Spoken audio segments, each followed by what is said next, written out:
8.5 by 11, and stuck on the back of the vehicle. It said for export only, not for hire. Never saw that coming out. That's interesting. Yeah, that one's an interesting one.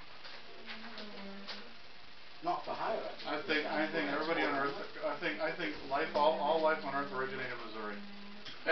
Everybody needs to be shown everything. Show me state. There you go. And then they almost go through Michigan because Michigans know a lot of stuff. They just don't know how to tell you anything. Yeah. Is this what you got on yours, Mike? Oh, not yet. I have another one really great. You put biblical reference too. I'll take any references. No, no, the commission to go on top.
Oh, they did? They deregistered it? Yeah. They took it out of the state. Sorry? In North Carolina. Yeah. A friend of mine did Got that. lost in the woods of southern New Jersey for a while. Oh, is that right? Hopefully not on a toll road. No. Not toll roads around here. There's a lot of toll roads. Yeah. And they said that they must make a lot of money off those toll roads. Yes, they do, and there's ticket cameras and all of that. He did. I got hit on the same day near where I live in Montgomery County, Maryland. Oh, yeah. One southbound, another one a few hours later. You can tell, the numbers are up in the thousands for tickets. Ouch. So yeah, so in between the two hits. What were you, I remember you saying on some of your videos that you were in Delaware and you were going back and forth over to Annapolis. I was working in Georgetown, Delaware. What were you doing there? I was working for Pat's Aircraft Systems, which they do executive interior on heavy jets, Boeing business jets. Plus they have a auxiliary fuel system they install. That's your background. You're an engineer, aviation. Yeah, look at the south front there. Yeah, I didn't make that engineering. The calculus knows Well, we're like minutes. I worked my way up as a mechanic. I don't have a degree. Oh, my buddy in Pennsylvania, he's a Navy jet mechanic. Transportation is not a, well, I guess you're saying not. Okay, well, we're going to get going here, I guess. Everybody's here, I think. Hey, John. Yeah. Good to meet you. Good to meet you. Welcome. I just got here right around 2. I saw that.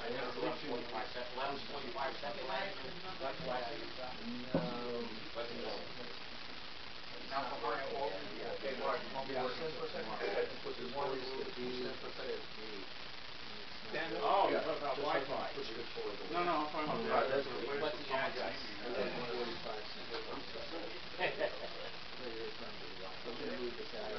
that's Central? Yes, Ocean City, New Jersey.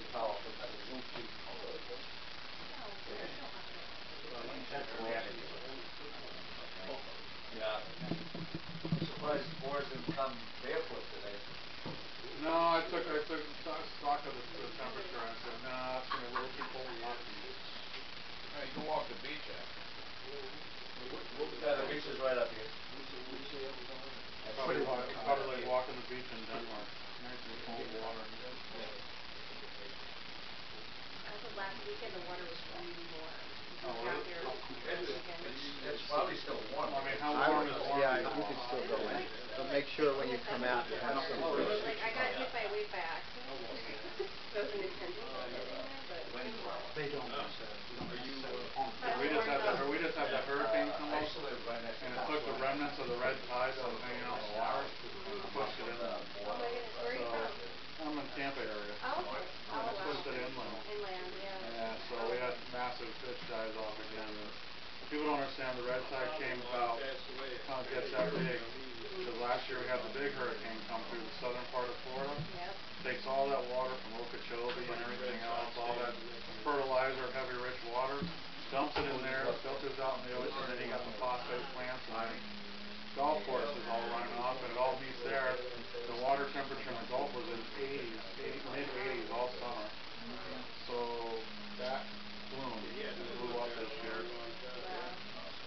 Okay, I guess we should get going here. Yeah, if we can start with the two new attendees, just give us your name and a brief reason why you're here. This is all going on earlier. Boris and Jan. This one right here. I'm Boris. Hello. I was invited up here to speak and add whatever I can add into the group. And that's why I'm here. John? John. Yeah, I'm here just to learn. I've been studying these type of things for the last few years. Done a few things. Before we do too much more, we want to make sure we're going in the right direction. Sure, yeah. Sure. And, you know, it's a journey, it's not an event.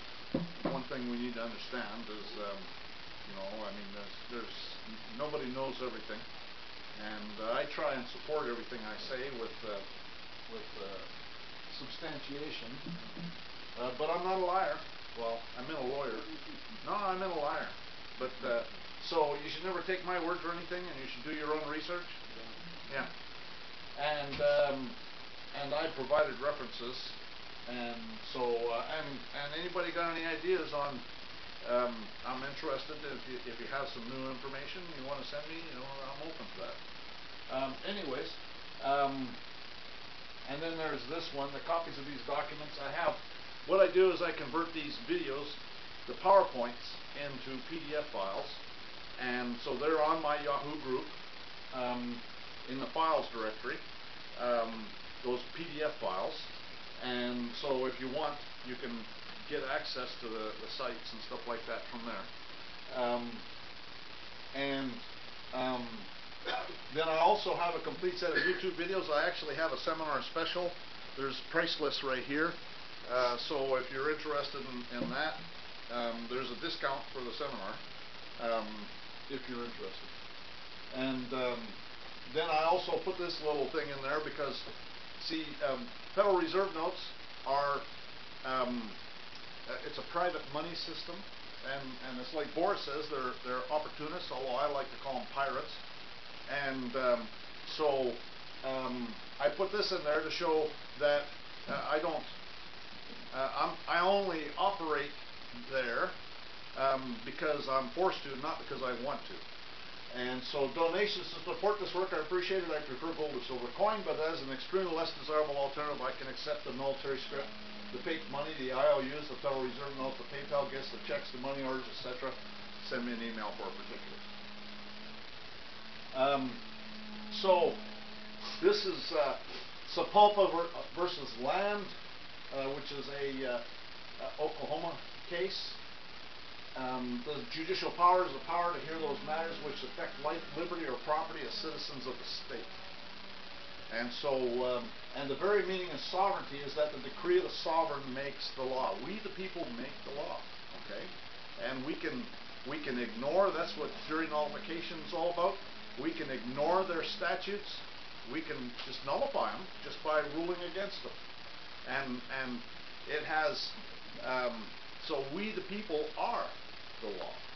Once you understand what's going on, we're literally kings and queens, all of us. But most of us have no idea, and we have a bunch of pirates that are, you know, running roughshod over everything. And if we don't understand, then that's what happens. Sovereignty itself is, of course, not subject to law, for it is the author and source of law. But in our system, while sovereign powers are delegated to the agencies of government, sovereignty itself remains with the people, by whom and for whom all government exists and acts. And so, when I delegate to someone some power, it's power that I still have and can exercise it. I just give them permission to exercise it on my behalf. That's all. There's nothing stopping me from exercising the same power.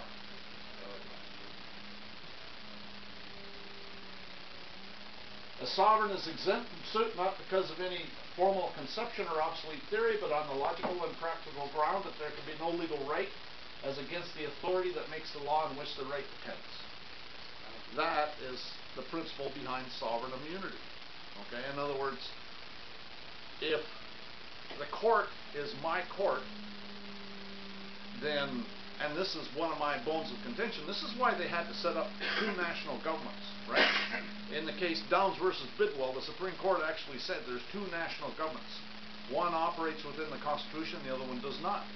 And that's why they had to set up a second national government, because then they can put it into martial law, put it into bankruptcy, and claim plausible deniability when they violate your rights. It's planned and orchestrated. I mean, you read the Declaration of Independence, and it said basically when a tyranny is the objective of what's going on, then we have a right to revolt, right? Well, the same stuff is going on that precipitated the War of Independence. Anyways, after the Revolution, the sovereignty devolved on the people, and they are truly the sovereigns of the country, but they are sovereigns without subjects, and have none to govern but themselves.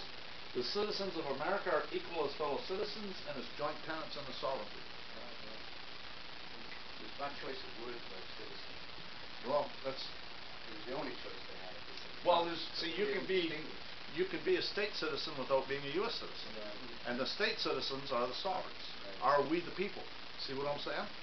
And so we the people need to start convening our Jural assemblies and asserting ourselves, and everything will fall into place. And because it brings into action and enforces this great and glorious principle that the people are the sovereign of this country, and consequently that fellow citizens and joint sovereigns cannot be degraded by appearing with each other in their own courts to have their controversies determined. Doesn't that speak volumes? In other words, we shouldn't be degraded. That's why I don't go into those courts unless they're dragging me in there. And because you're being degraded by appearing, going in there begging for this from this judge who's supposed to be your servant. But because it's bankrupt and he's working for a bankrupt corporation that's now owned by the Roman cult, he can presume a certain set of facts, and they just go ahead and sell you into slavery. Judges cannot make law. This is talking about this principle of stare decisis. Okay, judges can only compare a given case to other similar cases and make a ruling based on what other courts have done. That's what stare decisis is. In other words, if you read any court case, it'll say that, well, in this case they did this, and in this case they did this, and in this case they did this, and these cases are all similar to the current case, so this is my opinion. Okay? And we're going to get into that in a minute because they're advisory decisions only. But so, that's what stare decisis is. They cannot make law. A jury can make law. We can say, well, we don't like that statute, so we're going to ignore it. And we're going to find this decision. The law is always on trial. That's right. That's called jury nullification. Well, and there's a recent decision that most might know about, the Monsanto case, where Monsanto lawyers have obviously appealed the decision because it's more than $1 million reward, basically, for the plaintiff. But what apparently is happening is the jury has made the decision, but they've put it to appeal to a different court. The judge is going to make a ruling to whether to overturn that decision or whether to allow it. And I'm guessing if it's a judge sitting, he may well be overturning that decision, whether he will favor. Well, well, they're all bought and paid for. It depends on political stuff that's going on at the time. Is this U.S. case or? Yes, U.S. case. Okay, so then, because of the guy that's in the White House, you remember when they went and passed the healthcare legislation. Remember that? Yeah. Just before they passed it, Barack Obama went out on national television and started railing on the courts. Okay? And other presidents have done the same thing. And he's essentially telling them that I'm the boss here, and you got to do what I tell you to do. And then, when the healthcare bill was up to the courts, Roberts switched and ruled, and the Supreme Court ruled in favor of the healthcare. So again, because you got to understand that the Supreme Court of the United States would be more properly called the Supreme Court of the District of Columbia. And once in a while you see them operate as a de jure Supreme Court, but 99% of the time they're operating as the Supreme Court of the District of Columbia.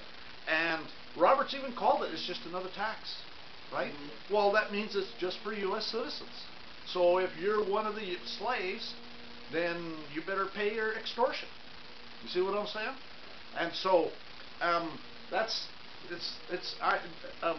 Lincoln did the same thing with the courts. Okay, there's other presidents that have done the same thing. They start railing on the courts, and the courts just come right along in a line. And in fact, I think if I remember right, Lincoln even sent some military troops down to the Supreme Court when he was having trouble with them. So again, under martial law, there's no courts. Okay, it's political. It's whatever they decide. Right now, because of the guy we got in the White House, I would suspect that they're going to be open to rule however they decide to rule. I don't think Trump is going to come out and rail on the courts, but so we'll see. You know, have to, because he's loading all the courts, even the lower courts. He is. Constitutional. And I applaud him. Sends its own message. I applaud him for that. And I think there's more stuff going on behind the scenes with the Department of Justice, with Sessions. I think Sessions is squeezing people, maybe encouraging certain judges to retire, maybe who knows what. You see what I'm saying? But that's all the more reason why we the people need to convene our Jural assemblies and help Trump and make sure we steer him in the right direction by convicting the ones that want to perjure their oath and that want to engage in sedition against the people, etc. And so, we get the government we deserve. So it's up to us to step forward and convene our juries and do our duty. This is taken from Black's Law Dictionary, 8th edition. Stare decisis, to stand by things decided, the doctrine of precedent, under which it is necessary for a court to follow earlier judicial decisions. Again, stare decisis is for the judiciary courts, not to the people, because the people can make law, they can change it, they can do whatever they want to do. Anyways, but that's a tradition by the courts, and that actually makes a lot of sense. Once something is decided, it's decided for all time, as far as they are concerned. And so, the rule of adherence to judicial precedents finds its expression in the doctrine of stare decisis. This doctrine is simply, matter of fact, I've heard it called stare decisis as well.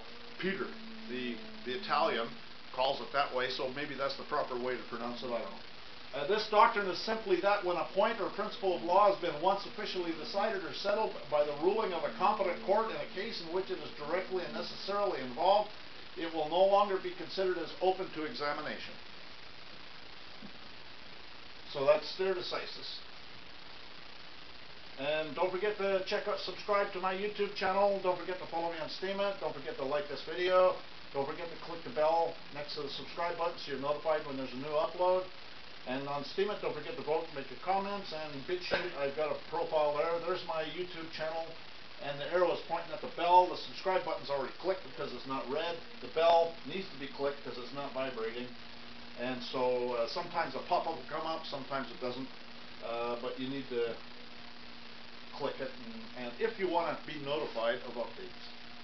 Anyways, there's a guy by the name of Mark Passio, brilliant guy. He lives up in Philadelphia, I understand. Yeah. Sorry? I listen to his stuff. I like his expose on natural law. He's brilliant. And he had to take Latin in high school, and so he goes into the derivative of the words. He's a former Satanist priest. He's got some natural law videos. He talks about the pillars of Satanism, and we're seeing it all over the place nowadays. Talks about moral relativism, where there's no absolute right or wrong. Truth is relative. That sounds like a court case. Yeah. Anyways, we just make up what is right or wrong. What's right or wrong is what we decide today, and tomorrow it'll be something else. And he said 2/3 of the people are practicing Satanists in America. Anyways, some of the forms of pillars of Satanism are all forms of mind control. He talks about survival as the highest law of Satanism, social Darwinism. Certain classes of society think they most fit the rule, postulates that survival are the most socially ruthless. Ultimate responsibility is self-preservation. Talks about eugenics, and the elite get to determine who lives or dies. That's where you get Prince Philip that says that we got to get rid of some of these useless eaters. That's you and me, folks. And that's why. Speak for yourself. I'm a useless eater. I do things. Well, okay, I'll let you have that one. But anyways, I was telling some people when I was at lunch that I was talking to them about the fact that we're going through a grand solar minimum. Okay, and for those of you who weren't there, we last went through a grand solar minimum. First of all, you have to understand, or we all know that the sun goes through cycles. The last time we went through a grand solar minimum was about 450 years ago, and we went through a mini ice age, and it lasted for 150 years, and so they're expecting long cold winters and short hot summers, and huge rainstorms, and rivers in the sky. They're talking about, well, there was also lots of crop failures during that time period, and the population of the planet went down. So what I would encourage you all to do is to get food storage and hunker down, because it's just begun. This winter, in Texas, the rain started in August, and there's a few days where it let up, but it's been basically raining constantly since August. And now you're looking on the news how since August they've been talking about record rainfalls, and it's still happening. And so Peter was telling me that in September, they had a snowstorm in Calgary. It snowed 30 inches in Calgary. Oh, Dakota's just got 17 inches. Yeah. So what they say is that they'll towns, and it's not necessarily on the poles, but they'll get massive amounts of rain and massive amounts of snow in the colder climates. And when the snow comes, like these towns somewhere will be buried, and for the whole winter. And then in the summer, what will happen is some of the snow will melt, but not all of it. And then the next winter, the snow will come back again. And eventually the people will have to move because the glaciers forming. And so, that's what I'm saying. We need to start preparing not only to protect ourselves and our family, but our neighbors. It's a team thing. So when people start waking up, and that's another reason I do what I do, because people are going to start waking up to what's going on, and they're going to be looking for alternatives, and we need to be there to tell them, educate them about what the alternatives are. Can we recruit Eskimos to come to the roof? Knock yourself out, absolutely. Anyways, Don't call them Eskimos. Keep going here. Pillars of Satanism, which are forms of mind control, is order followers. And order followers are responsible for all of the atrocities in history. They just follow orders without thinking about whether it's a lawful order or not, and they're willing slaves. Passio's got a good video that's just on order followers. He really tears the strip off them. And he's a brilliant guy. Anyways, that's his profile, his YouTube profile for his channel. I'd highly recommend you watch some of his videos. He's got some great videos. He's brilliant. Anyways, some examples of order followers is the World War II war crimes tribunals. All the Nazis claimed they were just following orders. Gee, that sounds like an order follower. They either suffered death by hanging or spent the rest of their life in jail. And so some of them are still hunted to this day. In Vietnam, there was a My Lai massacre. They were convicted of murder. And today, order followers are everywhere. When did these guys become these guys? Do you want some of this? Go ahead, report me. We'll see who's at the front. The order followers.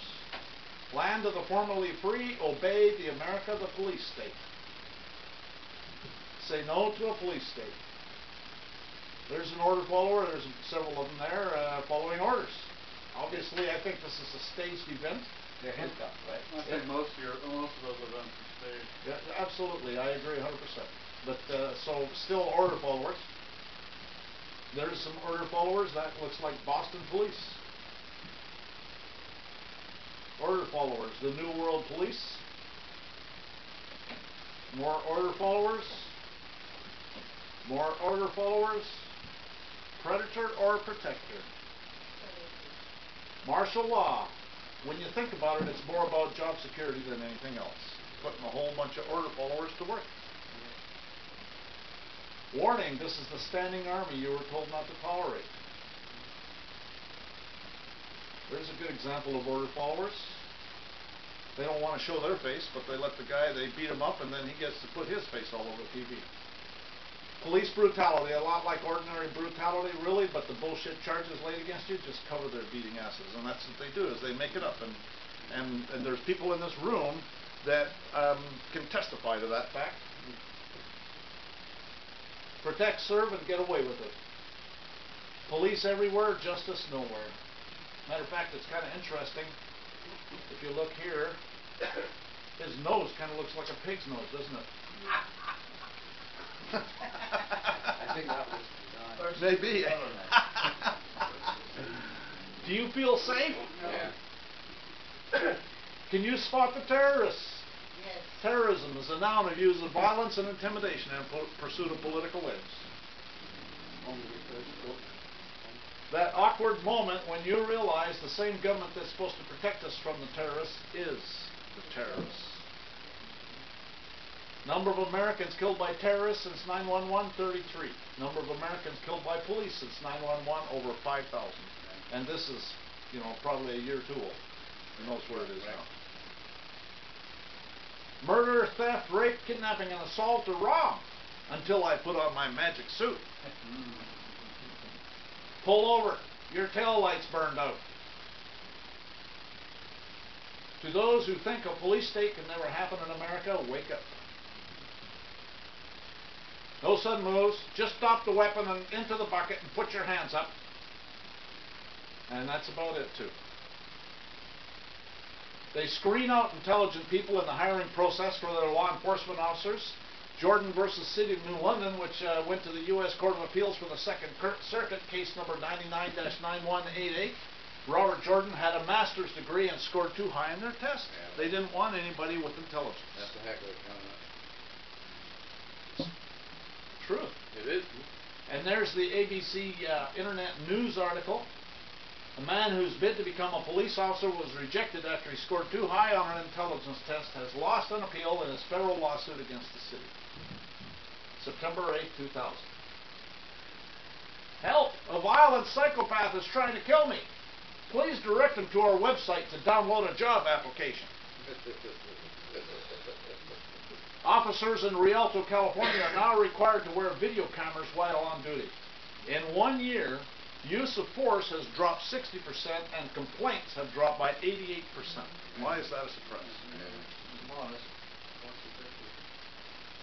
Have you had enough of the order followers, or do you need to be abused more?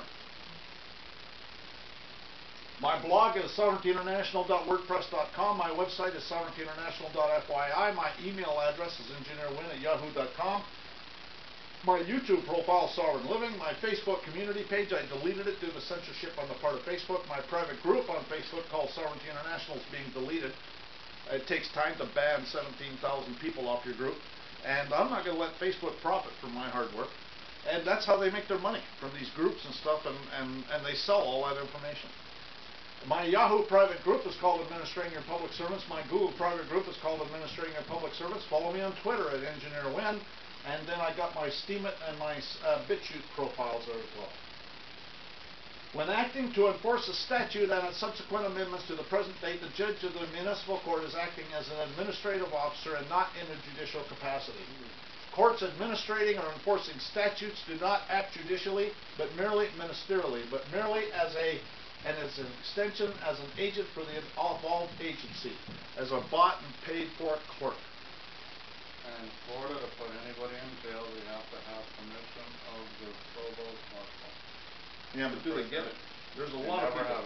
They never have it, but it's right there in the Constitution of Florida. Is that right? Article 19. Wow. All right. That's So, good to know. so I ought to make a video about that. That means So that now that I have this, I know how to get around any court case in Florida that they're going to put you in jail, because they would have to go up to Jacksonville to talk to whatever her name is to get permission from her to do putting in jail. Yeah, absolutely. so that means the court there are military then if you're going to go up. Well, they're all military. Well, Yeah, they're of all course. military, but if they're acting as an extension, as an agent of the involved agency, Right. then no administrative agency can put anybody in jail in Florida without permission of the provost. Or Here, whatever. there's more in that case. I've got several cases to talk about that. Anyways, the judge works for the state, the prosecutor works for the state, the police or witness works for the state. The vast majority of the disputes that the police initiate on behalf of their employer are also adjudicated by their employer, where the plaintiff, the judge, and the antagonist, the police, and the only witness, also the pigs, all represent the same party, and since no corpus delicti, mens rea, or acts reus can be produced, doesn't technically qualify to be heard according to its own laws. The state, therefore, is indistinguishable from a criminal cartel. There's another case right here. It's accepted rule not only in the state courts but of the federal courts as well that when a judge is enforcing administrative law, they are described as mere extensions of the administrative agency for superior reviewing purposes, as a ministerial clerk for the agency, bought and paid for clerk. Law enforcement officers enforce statutes. Law enforcement officers are not peace officers. Here we go right here.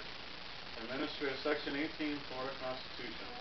No administrative agency except the Department of Military Affairs and appropriately convened court-martial action as provided by law shall impose a sentence of imprisonment, nor shall it impose any other penalty except as provided by law. There you go. And that's right in the Constitution. Florida Constitution, Section 18. I need to write that down.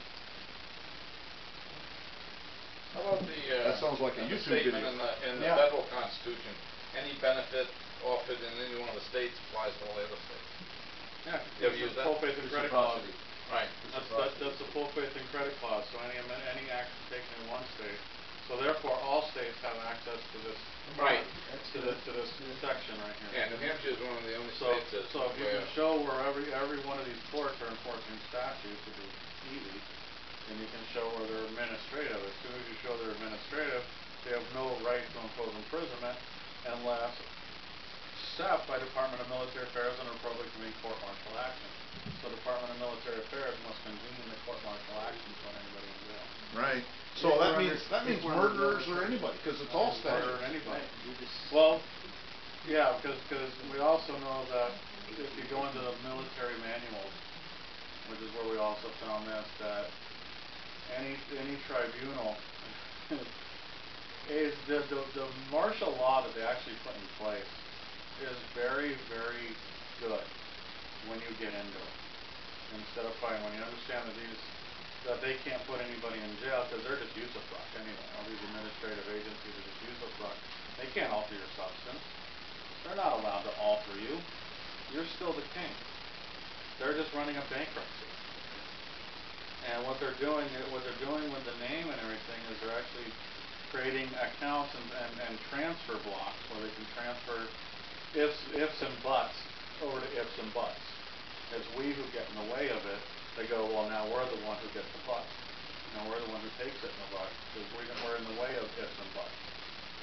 So if there was money, we would pay it. If there was title, they would give it and put it all in suspension. So they did that for a reason because remember the Articles of Confederation were created to create the states in the Union didn't have a way to pay their national debt as law. So they created the Constitution, which is just an international debt collection document. So therefore, it really doesn't apply to us. Right. It applies to the debt collector. And then they went to war and they put it under martial law, which is just some military thing under the chief executive. And now Trump is consolidating everything back under him. So once Congress comes back in session in January, it's going to convene under congressional, reconvene under congressional authority again. Constitutional authority. Oh well, hopefully that's what happens. I know that 2/3 of them to be on his side. Yeah, well, and certainly there's going to be a sea change over there, so hopefully that'd be great. That'd be great if that happens. That's the goal of what he's doing. So that's a veto-proof. And he's getting out all these these trade agreements with the UN and stuff like that. Right. I see what's going on there. When everybody starts dumping the dollar, they were supposed to spring that trap on the American people. Well, now when they dump the dollar, it's going to spring the trap on the banks. Right. And then we're left with worthless securities while everything goes back into the Northwest Ordinance Trust.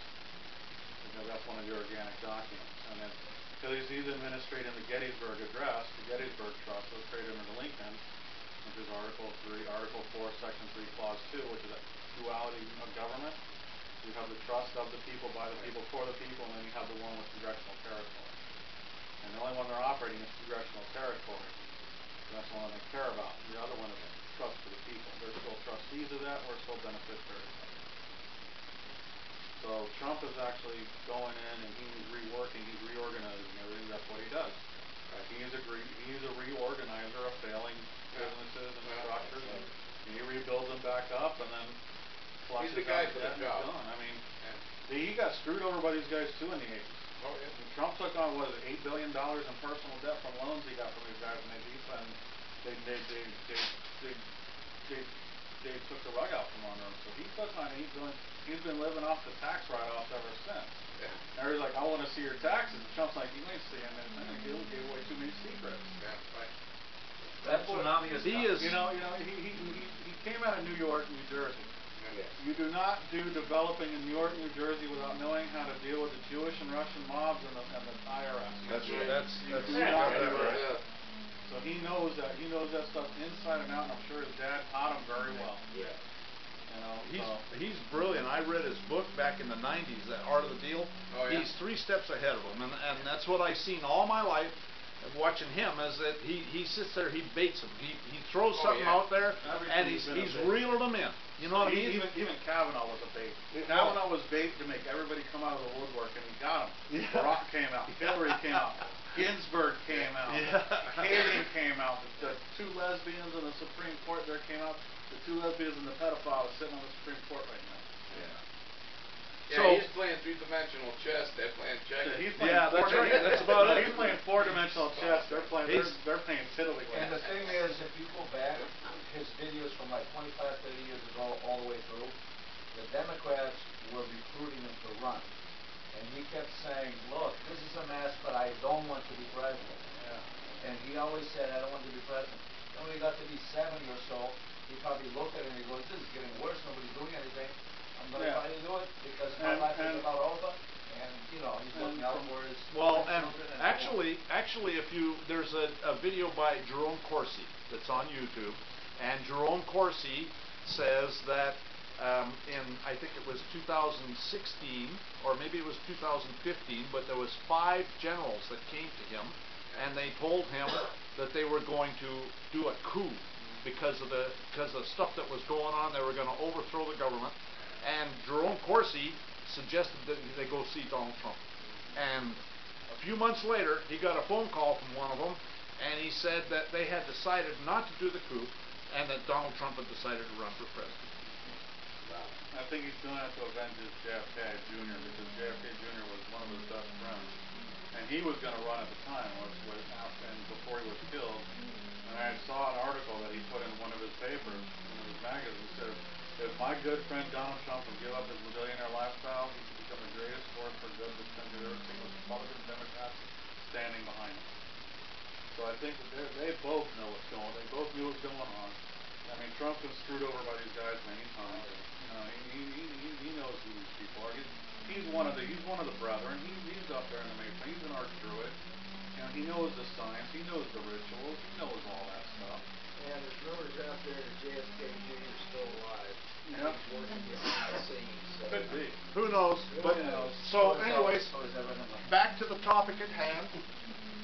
Law enforcement officers are enforce statutes. Law enforcement officers are not peace officers, and law enforcement officers are operating in their private capacity. Yes. Okay. Another thing on that one. Sorry. You can actually sit there and ask an officer if he has his certification showing he's a peace officer. And if he doesn't have that, the next action he takes is personal liability. I did this one day. We were in a court hearing, and it was for another guy, and the judge started harassing us, so we left, and I walked out in between their little security dividers, and you should have seen it. There was like 10 cops all screaming for me to stop, but they couldn't get out the security dividers. They were like little fish in a tank. And I get out to the edge of the thing, and I turn around to take my assessment of what was going on. So I was just walking, and one of the guys came up. He has a little pad. He goes, "Can I have your name?" I go, "Why do you want that?" He goes, "Do you have an idea?" I go, "How can I give you what I don't have?" And I turn around, I asked him one question. I go, "Do you have your registration showing you're a peace officer?" He took that little pad, flipped it over. He goes, "You win this round." And I was talking to myself. I go, "I just won every round." Because are they supposed to be certified as peace officers? every one of these guys since 45 or 54 or whatever is under the UN as peacekeepers. All judges. We put under the UN. Under the UN. They're all under UN administrative agencies under the UN. Yeah, well, that's obvious. So they're all peace enforcers. They're all peace officers here with the UN here to keep the peace. They're not supposed to be enforcing statutes. Statutes not the peace. So Elvick's buddy, Roger Elvick, had a buddy who got a traffic ticket for no ticket, no tag, no license, no insurance, everything else, doing about 90 miles an hour on some North Dakota road. And he asked the officer to see the officer asked him to see his license, registration, insurance. He goes, "Can I see your license, registration, insurance? Make sure you have your right to use that cruiser in commerce." And the officer ignored him and issued him a ticket. So they went to court. And it ended up being the court liquidated the officer. Took his house, took his pension, fired him, and everything. Is that right? They destroyed him, yeah. Wow. Because these guys have to have peace officers. These guys are peace officers only. In other words, there has to be a breach of peace. And I did this down in Miami with a cop. So I was driving my mom off. This is right around 9/11. And I forgot my ID at home, and I'm driving her down there, and I'm like, "Damn it." She's like, "What?" I go, "Forgot." She started yelling, "Here's what we're getting." I was covered. So we went up to the gate, and he's like, "I got to have an ID to go in." I go, "Nope. See that ship right there? This woman is getting on that boat, and I'm dropping her off the front door." I did this 3 times, and he let me through. So I come back out, and the officer is pulling around, and I'm like, I can already see what's going to happen here. So I pull out, do the speed limit, everything else. As soon as we got on the Miami streets, he pulled me over. And I go, "What's the problem?" He said, "No problem." I'm like, "What's the emergency?" He's like, "No emergency." I'm like, "All right, what's the problem?" And we went round and round, and he was hopping. I mean, if I would have done it one more time, that round, I think he would have been hopping mad, and steam would have come out of his ears. Yeah. But so that's what it is. Nothing happened with it. But that's what it is. My other buddy up in Portland got arrested. Not arrested, pulled over, and he did the whole, "Is there an emergency?"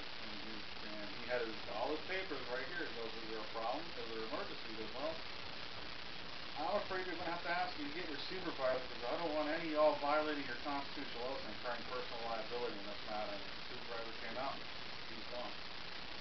So the asking for the certificate of registration for a peace officer is huge. And another buddy of mine verified this. I call him Dearborn Police. Talked to the chief or whatever it is up there. He goes, "Hey, if you were to pull me over and I was to crack my window down and ask you for your registration certificate showing you're a peace officer, what would you do?" His answer was, "I better have it." How many of them do? How many of them know? Yeah. Right. And you spank one of them, you're going to spank them all. And I know Rod Class found in his little Supreme Court case that he was involved in with a gun in D.C. or whatever the hell he was doing to piss everybody off. Yeah, it's okay. That the court flat told him that all officers are private contractors. Yeah. And soon after that, North Carolina or whatever, one of the states told all their officers start putting your shit in the truck. Well, he went after one. Yeah. And then my buddy up in Oregon again went through another court case where he got pulled over in another guy's car. He was driving because he had to borrow it and it had expired tags and everything else. So they told him there was an issue with his license, so he went in there and he's going through in the middle of probating everything out. So they told him that the only way we can get you out is if the officer releases you from the private contract. Well, bam, there it is.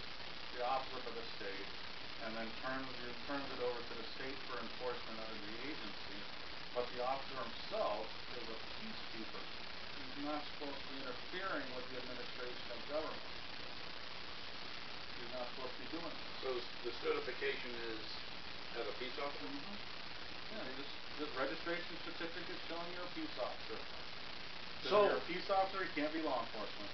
They don't go together. Right, exactly. Exclusion of the one is the inclusion of the other. And law enforcement officers shouldn't be stopping you. It should be, first of all, the peace officers are the only ones that have any authority. Law enforcement officers, there's got to be a contract. That's right. So, do you know why I'm stopping you? Well, officer, a crime requires an injured party. Seeing that there isn't one, I can assume you're attempting to manufacture my consent to a contract with the state's corporate policy in order to generate revenue as part of a racketeering scam. And that's exactly what's going on. Things you see every day using the satanic philosophy of moral relativism is false flag operations, where the end justifies the means, agent provocateurs, the end justifies the means, entrapment, and the end justifies the means. All court cases, they're kangaroo courts unless it's a common law court, which is Satanism. Matter of fact, I've even seen people where they would go in there and they'd say, I don't wish to participate in this religious ceremony, and the judge says, get him out of here. Anyways, judges have bought and paid for a court playing stupid, working for the prosecutor. If you don't know the law or fail to do something properly or follow the right procedure, they sell you into slavery. They have no authority. They use unconstitutional commercial code. Grand juries originated with the Bible and continued with Section 61 of the Magna Carta. Your state constitution and the Roman cult statutes define the powers of a grand jury, but that's only in their system, in the corporation. Okay? At common law, you can do anything you want, and there's a Supreme Court case that talks about it. So they try and have this illusion, but you've got to realize that if you're in like the county grand jury and the de facto county grand jury, then that's governed by their constitution and their statutes. But we the people can form our own county grand jury, and it's not. How many counties have grand juries right now, roughly? De facto counties are real counties. Yeah. Very few. Right. Now, what law are those common law grand juries following? Common law. Common law. It's whatever they say. Huh? It's whatever they decide. Well, there's certain rules you have to follow, and there's on these Jural conference calls, you can get documents that show you that have the rules and everything that you need to follow. They're pretty basic, but the common law of England, basically, which is basically we the people can do anything we want since we're kings and queens. But there are some things that need to be done to make sure that everything is going to be acceptable to them. Okay, in other words, when you bring an indictment against someone, and you send a copy of that indictment to Dun and Bradstreet, so where they don't get credit. It has to make sense. It's got to follow certain. It's got to say true bill for one thing. What does that mean, true bill? I've heard that. That's a requirement for an indictment. It's got to say true bill. Is that only with the common law jury or common law? Any grand jury, even the de facto ones. Yeah. It's got to say Either true bill. bill or no bill. Yeah, question.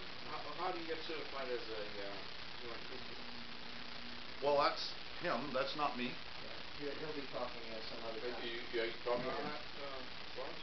I don't know how they get started. I know when they become law enforcement officers, when they take on, actually, any U.S. citizen, anybody who takes the oath. Once you take the oath under 2-Stat 153, that's the only way to become a U.S. citizen, by the way.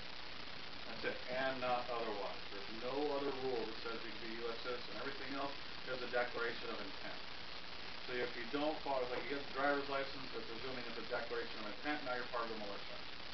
Well, I was just thinking if that would be, offensive involvement for common law. That would be no, because remember they're enforcing UN law, the human rights declarations and all that other crap that they're passing there, which can be easily revoked and manipulated and all the other wonderful stuff. But It's really under the Administrative Act. So once they become a public official and take that oath or whatever they're going to take, now they become part of the UN under the Administrative Act, because the United States is just a trust.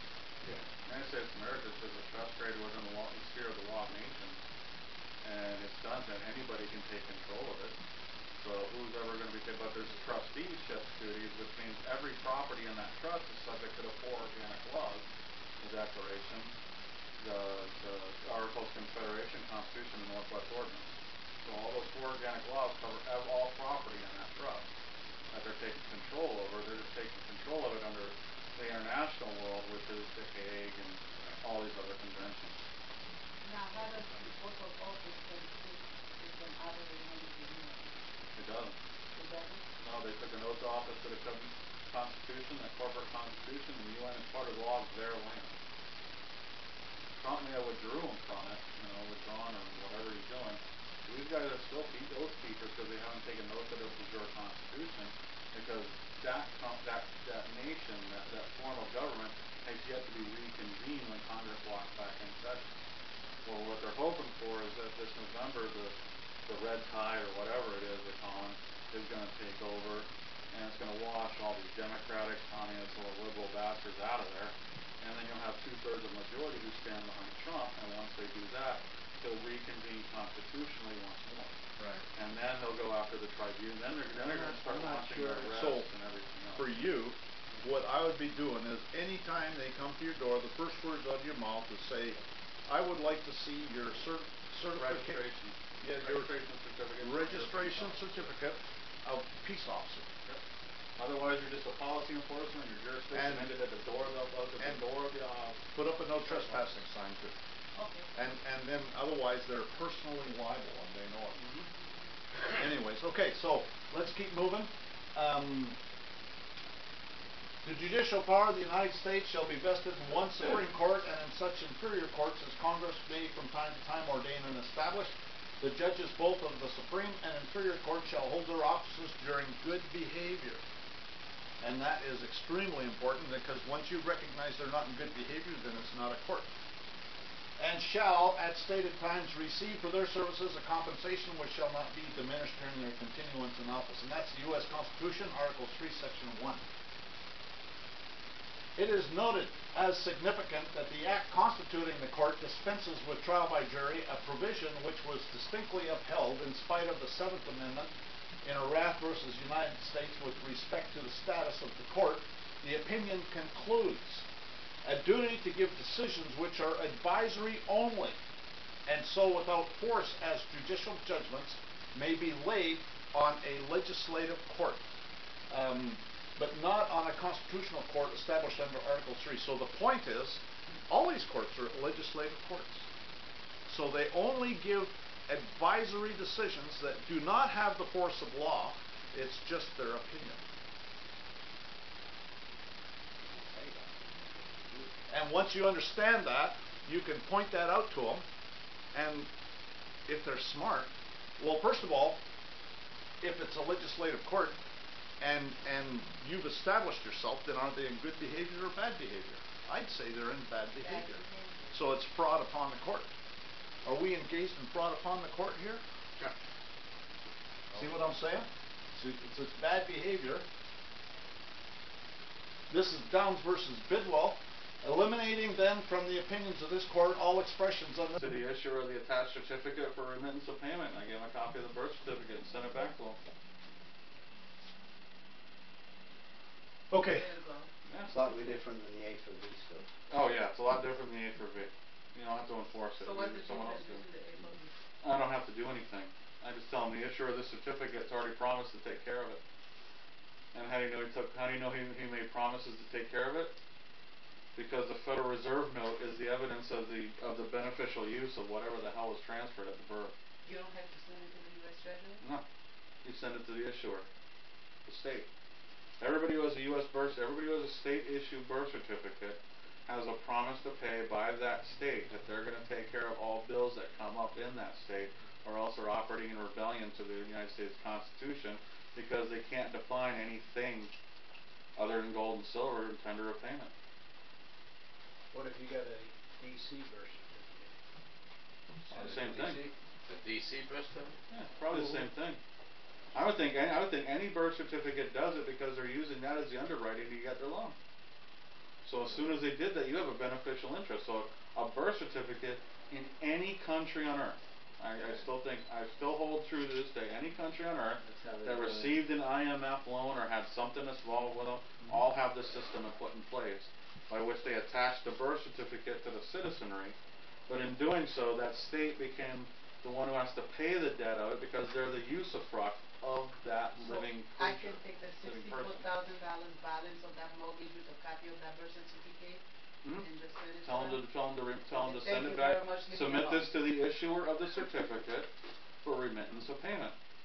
And then I wrote, accepted for value without notice of adverse claim. Simple as that? Yeah. And then I wrote on the bill itself, I wrote accepted for value without notice of adverse claim. And then on the bottom of it, I wrote pay to the order of. Next where it says payment to, I put pay to the order of for book entry credit. Okay. And sent it back to them. You could be as a U.S. citizen do that, or as a man on It doesn't matter. No. All right. The U.S. citizen is the name on the birth certificate. All right. That's what was created. That's the U.S. citizen. That's a civilly dead entity and a co-beneficiary and co-trustee to account for the public debt. You are the receipt holder of that entity or the property interest transferred into that trust. Therefore, you're the grantor of every account emanating from that trust. The Social Security account, you're technically the grantor, but the name is the grantor. You operate as if you're grantor, but you're also, as your grantor of every account, you're also the entitlement holder of all securities to give orders to these people to credit their book entry. Because book entry credit is considered money in Treasury world. It's a viable money form in their little bookkeeping entry system. So you send that. See now as the Sestate K Trust is that name. That's the U.S. citizen. It's a Sestate K Trust. So therefore, it's also a decedent. You, not being the name, but a personal representative of the decedent, are the appropriate person to issue these orders. You're the boss. That's UCC 8-20 or 702 or 701 or something like that, where appropriate person is defined. And if you follow the link back, follow the lines all the way back, you see how you get your entitlement status, your entitlement holder. You don't come in as a living man. Living men have no business in that commercial world. If you come in as a living man, they're going to ignore you because Satan's world does not respect men. That's an image of God. Why would Satan give respect to an image of God when God doesn't give respect to an image of Satan? Remember, God does not respect persons. So then, what are you saying? Stay a U.S. citizen or don't become a man? No, you're not a U.S. citizen. The name is the U.S. citizen. Okay. The name is like a car. Are you the car? The corporation. It's a vessel. It's a vessel. It's a vessel sitting there in the seas of commerce. It's USS name. My mind would be USS Boris Roger Erickson. Okay? I'm not that vessel. I just merely operate it. I don't operate it for myself either. I'm Christopher Columbus. I operate it on behalf of the Treasury. Therefore, the Treasury gets everything I do in that thing, and the Treasury is going to pay all the bills associated with it. As long as I don't claim personal ownership of it. Why? Because I am not here for earthly riches and wealth and gain. I am merely here for the benefit of everybody and everything else around me to make the world better present than the present I received when I got here. You're saying as a collective? Yes. And that's the purpose of it. That's what you were ordered to do under the Adamic covenant, which I call the Adamic covenant, the first part of Genesis. We're issued to subdue the earth in His name for His glory. Well, subdue means take over. Yeah. Whatever is here, we're supposed to take it over. I'm not shying away from it. That corporation called the United States Inc., that's going to be my instrument of His hand to help me out, because it is everything already put in place by those who work for the deceiver. Because if you want something built, go get it built by the assholes who think they're going to inherit it. They're going to build it perfectly. They're going to build it perfectly, and then you just take it over out from underneath them by following the same rules they're operating under, but you're using a different master. So in other words, you just get to enjoy what they do. That's right. You passing. Let them do whatever they're going to do because they're serving God whether they know it or not. And if they don't accept it, they can rebel against it, and I don't care. That's their job. And that's their job. Satan still serves God. He doesn't tell everybody else. He doesn't tell all his followers that, oh, by the way, you're serving God. He doesn't tell them that. He's like, no, you can do whatever the hell you want because this is what we're going to build here. This is what we're going to build here, and I'm doing my job. You just don't know what it is. You think we're in rebellion, and we're really not. The fallen angels were sent down here to guide man back to God. They took control of the man of nations, and they were there to purify them and lead them back. And it's just man, and his man-made laws. You know, hey, you can make whatever law you want. I don't care. You know, you can follow the ones God gave you, or you can make up your own damn laws. Doesn't matter. Natural law is natural law. It's still going to be here when you're gone. You know, you jump off a roof, you hit the ground. That's natural law. I don't care what man-made law you put in between that. It's going to happen. See how easy you prove gravity? Okay, let's get moving here. Back to work. We therefore decline to overrule the opinion of Chief Justice Marshall. We hold that the District of Columbia is not a state within Article 3 of the Constitution. In other words, cases between citizens of the district and those of the states were not included in the catalog of controversies over which the Congress could give jurisdiction to the federal courts by virtue of Article 3. In other words, Congress has exclusive legislative jurisdiction over citizens of Washington District of Columbia, and through their plenary power, that's military dictatorship, nationally covers those citizens even when in one of the several states, as though the district expands for the purpose of regulating its citizens wherever they go throughout the states of the Union. What I said a little while ago. We've already talked about that, and this is just confirming it. This is National Mutual Insurance Company of the District of Columbia versus Tidewater Transfer Company, U.S. Supreme Court, 1948. Well, isn't that the same premise under which the West was won by sending the people out there to take care of the land? Same Sure. with Canada was paying to have kids. And it's populate the land and then go through the population. That was part of the United States. That's right. Until it becomes a state, then it becomes part of the United States of America. Yeah. And that's the same thing that Lindsey Graham was talking about when they were talking with Kavanaugh, and they were saying that a U.S. citizen in Afghanistan is still subject to U.S. law. You got it. Question a little bit related to that. 1860, any territory that became a state after that It's not a state. It's not really a state. It's part of the illusion. That's why, and you have all the lands out west are being, you know, the Bureau of Land Management can come in and manage all those states, because none of those states were states. All those states were corporate states. Well, and 70-80% of all our land masses. if you notice, like in the original states, like New York, for example, New Jersey, the law is different. The federal government is different in these states versus how it behaves in other states. And the reason is because they're not real states. They're territories. That's what they are. They just call them a state. So in a territory, is there a common law Jural assembly possibility? Sure, of course there is. Of course there is, because all of that is in the matrix. It's in the corporation. Now, I remember watching this guy describe how they actually admit states into the Union. And what they do is when the state gets ready to enter the Union, they basically lift everything off the state, throw the Union down underneath it, and then put everything back on top. And I don't know how that whole process works, but that's how it was described. I was like, that's pretty good. They lift up the carpet, slip something underneath it, and put the carpet back down, and now you have a shield between the land and the corporation, and that's where the United States of America is. That's all the land held in trust, all the people's interest held in trust, and then above it you have the administration of it, where everybody walks and treads. See, and the Articles of Confederation, what happened is, like in 1845, when Texas joined the Union, if you read the preamble to that act, it says that the state of Texas, or it says Texas has joined the Confederacy. And so the point being is that some people think that when the Constitution was written that it was treason, and because it overrode the Articles of that's not true. The Articles of Confederation are still in place. And Texas joined the Confederacy. That preamble to that act is proof of it. And so Texas is actually a little bit different than the other states, how they're treated, because Texas may not joined under the Constitution. It joined the Confederacy, and then but then also there's some more complicated things because the Civil War and then the martial law that resulted. But it's interesting to note that I've heard that every year the governor of Texas has to sign approval for everybody in Texas that's in the U.S. military, has to sign approval for them to be there.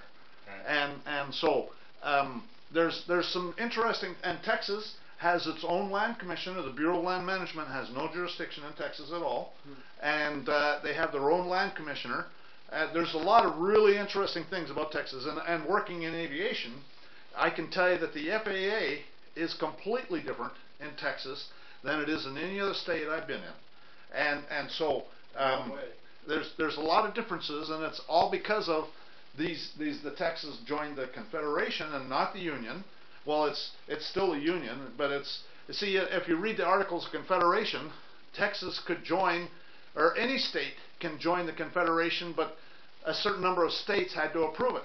But it also said that Canada can join. It specifically says Canada can join anytime they want, but any other state has to have approval of a certain number of states to join. Didn't Texas come in as a republic itself? Well, it theoretically did. It was a Republic of Texas before it became the state of Texas. That's what I'm saying. But it comprised different states as republics. But they pass an act that says that this is an act to extend the laws of the United States over the state of Texas. And so, what were you going to say? Now, if that's the case with the Articles of Confederation, then any state in the world can join it. Yeah. Yeah, that's true. With approval, though, right? That's true. As long as we approve it. So that's therefore, every citizen, all the citizens of the states, all they have to do is start adopting the ways of here, then make their application, they can be admitted into the Confederacy, and then later join the Union. Well, and theoretically that's possible, because it's just a trust. Well, and I saw, when I was in Delaware, remember I told some people I used to work at Pat's Aircraft Systems in Delaware. It was in your Texas. So anyways, there was an airplane that was there from Kuwait. It was a VIP airplane it was a 737 that had a VIP interior that was, owned by the Emir of Kuwait, and that was his transport, basically, Anyways, it had a seal on the tail that looked a lot like the state of Texas seal, except it said state of Kuwait. Yeah. So it makes you wonder if Kuwait's not part of it.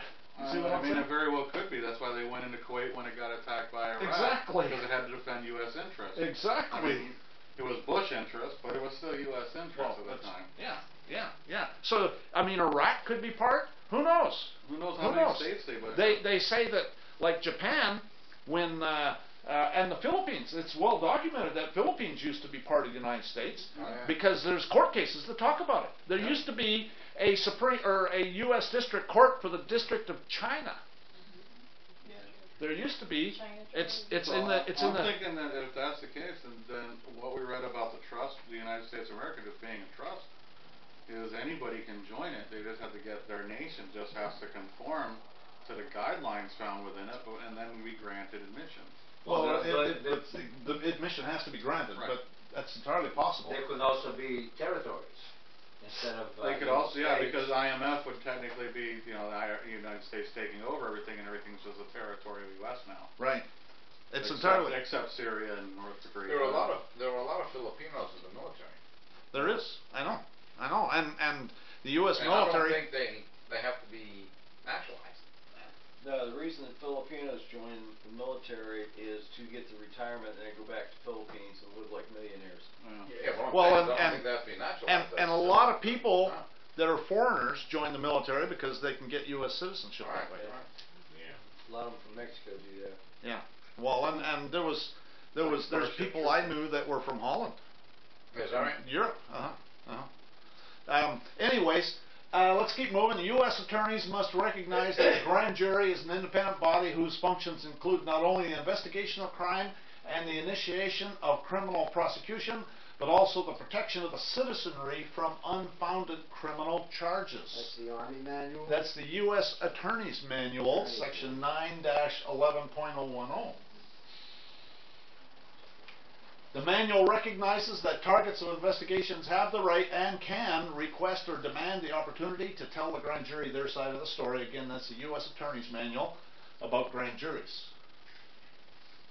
The Supreme Court states that the independent grand jury's purpose is not only to investigate possible criminal conduct, but to act as a protector of citizens against arbitrary and oppressive governmental action, and to perform its functions. The independent grand jury deliberates in secret and may determine alone the course of its inquiry. And that's U.S. Supreme Court, 1974. I wonder if they know that. Of course they do. Well, and you've seen the movies about the runaway jury, the runaway grand jury. You see what I'm saying? An independent grand jury is to stand between the prosecutor and the accused, and to determine whether a charge is legitimate or is dictated by malice or personal ill will. The grand jury is to protect citizens against hasty, malicious, and oppressive prosecution, and to ensure that prosecutions are not dictated by an intimidating power or by malice and personal ill will. Again, that's U.S. Supreme Court. The independent grand jury is described as a body with powers of investigation and inquisition, the scope of whose inquiries is not to be limited narrowly by questions of propriety or forecasts of the probable result of the investigation. These are all U.S. Supreme Court cases. Without thorough and effective investigation, the grand jury would be unable either to ferret out crimes deserving of prosecution or to screen out charges not warranting prosecution. My subscription channels, bit.me, shut down on the 15th of December, and YouTube channel called Sovereignty International is deleted. I made the exclusive content available on my website. I have 2 subscription levels, and I accept cryptocurrencies. The basic subscription donation level is $29.99 a year for the videos only. $49.99 a year is the platinum donation level for videos plus unlimited consultations. Now, my unlimited consultations have a limit. have a limit, I guess you might say, because I'm not a liar. Well, an attorney. Well, no, it's actually a liar. And but I can tell you what I would do under a certain circumstance and where to find the forms. People on other previous subscription plans will remain on that plan as long as they renew it. The unlimited consultations does not include phone calls, does not include babysitting, and does not include preparing documents or reviewing documents. So, you know, getting 5 emails today, like I get emails from some people saying, should I notarize this or should I get witnesses to sign it? Well, you know, that's a personal preference, you know, and if you don't know what to do, then you need to do some more study. So I'm not going to hold people's hands, but I will tell you what I would do under a certain circumstance, and I do, a lot of times I do answer emails like that, but it gets to be a nuisance. Anyways, the only power that these New World Order Satanists have over us is through fraud and deception, and my agenda is to expose it for all our benefit, but I cannot fight all the battles. I need people who know the law and what the issues are, and are challenging it in their own way, you know, in various ways. And so if someone wants to subscribe to the subscription videos as a donation, it's a modest donation, there's no doubt about it, but a whole bunch of people chipping in a little bit, it adds up pretty fast. I'm currently publishing 1 video a week, and the top link is to the videos. You can actually, all the videos are on my website, links to them, I should say. The videos are actually on YouTube. The links to them are on my website, so then you can go to this page, and they're organized based on different categories, and you can study them by topic. And then the second link is for subscribers. Like the one is informational, the other one is like the training pieces. Right. Some of my exclusive content is bar members. Number 4, my Arlington Private Information Share, which is 9 videos by itself. My Land Deed training, which is a couple videos. Estoppel certificates training. Foreclosure estoppel certificates training. Corporate denial training. Toll roads notice and demand training. Invoice training. Notice of void judgment training. So what I do essentially in those videos is I go through those forms and we talk about the stuff that's in there, and then, you know, about things that you should consider, you know, about making changes at different areas, and for your personal information and or whatever. Yes. Are you going to be talking about the land deed stuff here in the next couple of days? I talked about it the last time. There's a bunch of people that are here for the last time, and we talked about it then. So I'd prefer not to, quite frankly, because it'd be overkill for the people. If someone wants to, if you have questions, I'd be happy to answer any questions. But it's quite a lengthy video, and there's other things I'm sure that people want to cover. But you weren't here when we talked about this, but you know, last time I had an agenda, I had a bunch of presentations I wanted to go through, and I never did any of it because everybody else had other stuff that they were interested in. So if you have presentations you'd like to go through, let me know, and we can certainly do that. We're going to have time, and so I'm open to ideas on what to go through. I have some that like this one that I want to go through for sure. But you know, there's plenty of room for requests and that kind of thing. Glenn, when are you leaving? Well, Monday's the last day, but I'm not planning on leaving until I'll probably leave Wednesday. Yeah, I was just curious. Yeah, Wednesday, maybe Tuesday night. We're planning on going through Atlanta on the way back. Oh yeah. And so we want to get in Atlanta during the day. Last time we left in the morning and got there in the middle of the night, and so. Hey, go by the Georgia Guidestones. Well, that would be interesting, but actually, Peter wants to see someone, huh? You drove? Yeah. I don't feel like getting groped at the airport. No, I understand. But so, anyways, let's keep moving. Some of my other exclusive content is revocation of signature training, third-party witness training, federal habeas corpus training, revocation of voter registration training, criminal complaint training. I've got a couple videos up on that, and there'll probably be more as things come up, because that's kind of a dynamic. There's a lot of variables, and like the last one I covered, you know, particularly, you know, you got to use certain words, because a good example is, and matter of fact, what I do is I copy the statute in there, and then I use the words out of their statute, because it was like Hillary Clinton. You know, they said that she was extremely careless rather than grossly negligent, and used that as an excuse to let her off the hook. Now, another story about this one, my buddy Mark, when we were first starting out back in the day, was sentenced to mental health 6 months. He was? Yeah, he was in mental health for 6 months. We have the YouTube, I don't know if Bats put him up there or Because not. the judge forced him to go?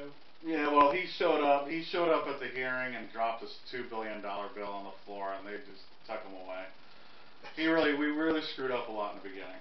But so he's in 6 months. He's on Holodomor or whatever they're forcibly injecting on him. You know, 10 dudes holding him down to do it because he wouldn't do it. He had a Rule 17, point 17, I think it's called, up in Minnesota for the mental health facility.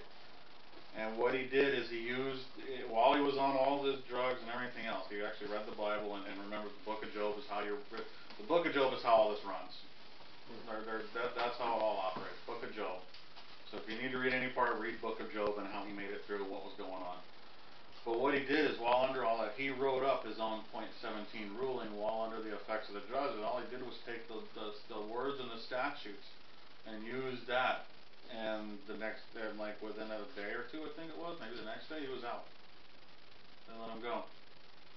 And we also found out that in any situation, your plea deal is consideration for a contract. So what he did is he was sitting in there. I think this is the same thing. Point 17. He was sitting there. The attorney asked the attorney, goes, so you all need a plea deal for me to close this, a plea of guilty for I'll close this out. She's like, yes. He goes, thank you for admitting you don't work for me. And then he goes. And she goes, so you're going to take the deal? He goes, I haven't seen the deal. She goes, but here.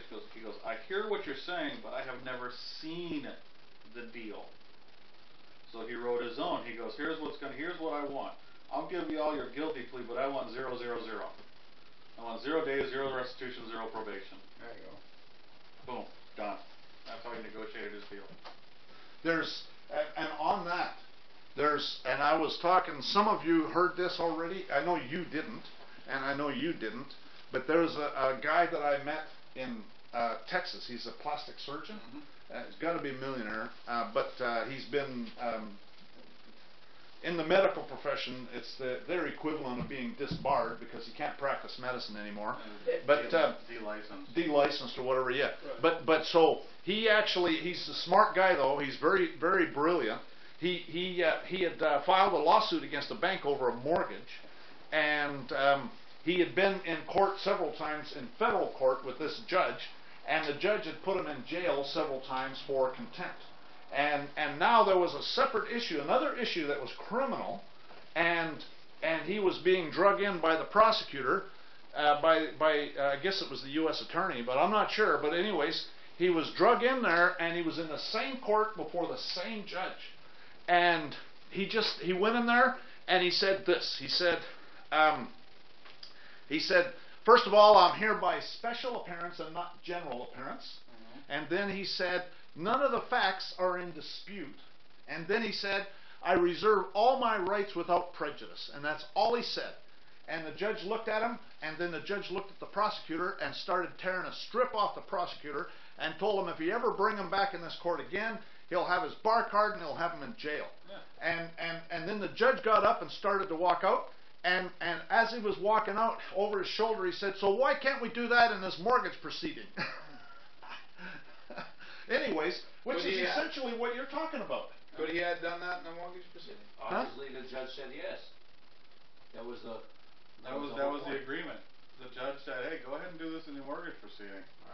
He was giving him a hint. Giving him a hint. Exactly. He's throwing him a bone. If you listen to what these guys tell you, they give you hints along the way. Right.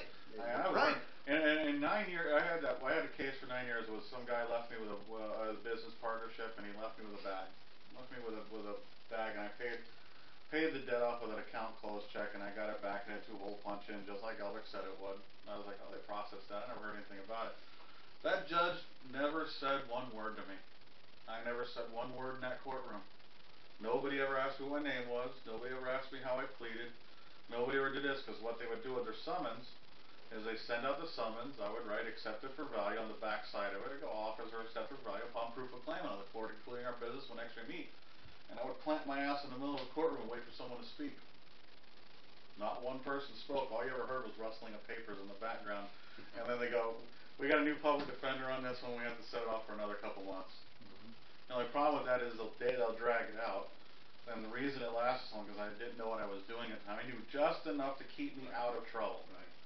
And it was just, I didn't know how to seal the deal. But it would go on for a month. They would do every month, and every 2 months, and every 3 months, and then every 6 months. And at 6 months, I'm like, oh, they're resetting every time. Every time they do a 6 months hearing, it's a reset. Right. So everything resets after 6 months. And that's what it's because it's all insurance based. So you drew it on a closed account? Yeah, as a draft or an EFT? I just sent a check. I sent a check. I put EFT only, and I sent it to the bank. You said what? EFT only. Okay. And I sent it to the bank. And I had done this twice before, once with the state, once with the county for a seatbelt violation that they just couldn't let go of until I asked the two public defenders. One of them came in and goes, "You drew a check on an account closed." I go, yeah. He goes, they want their money. And I go, why did they deposit in our general operating fund instead of the treasury like they're supposed to? Right. And the next question, he's like, you bank with the treasury? I go, don't we all? And he goes, where'd you go to law school? I go, doesn't matter. I never saw him again. The second time we went in, it was after my mom got me out of jail that time, getting a signature bond with my stepdad, so I didn't sign anything. But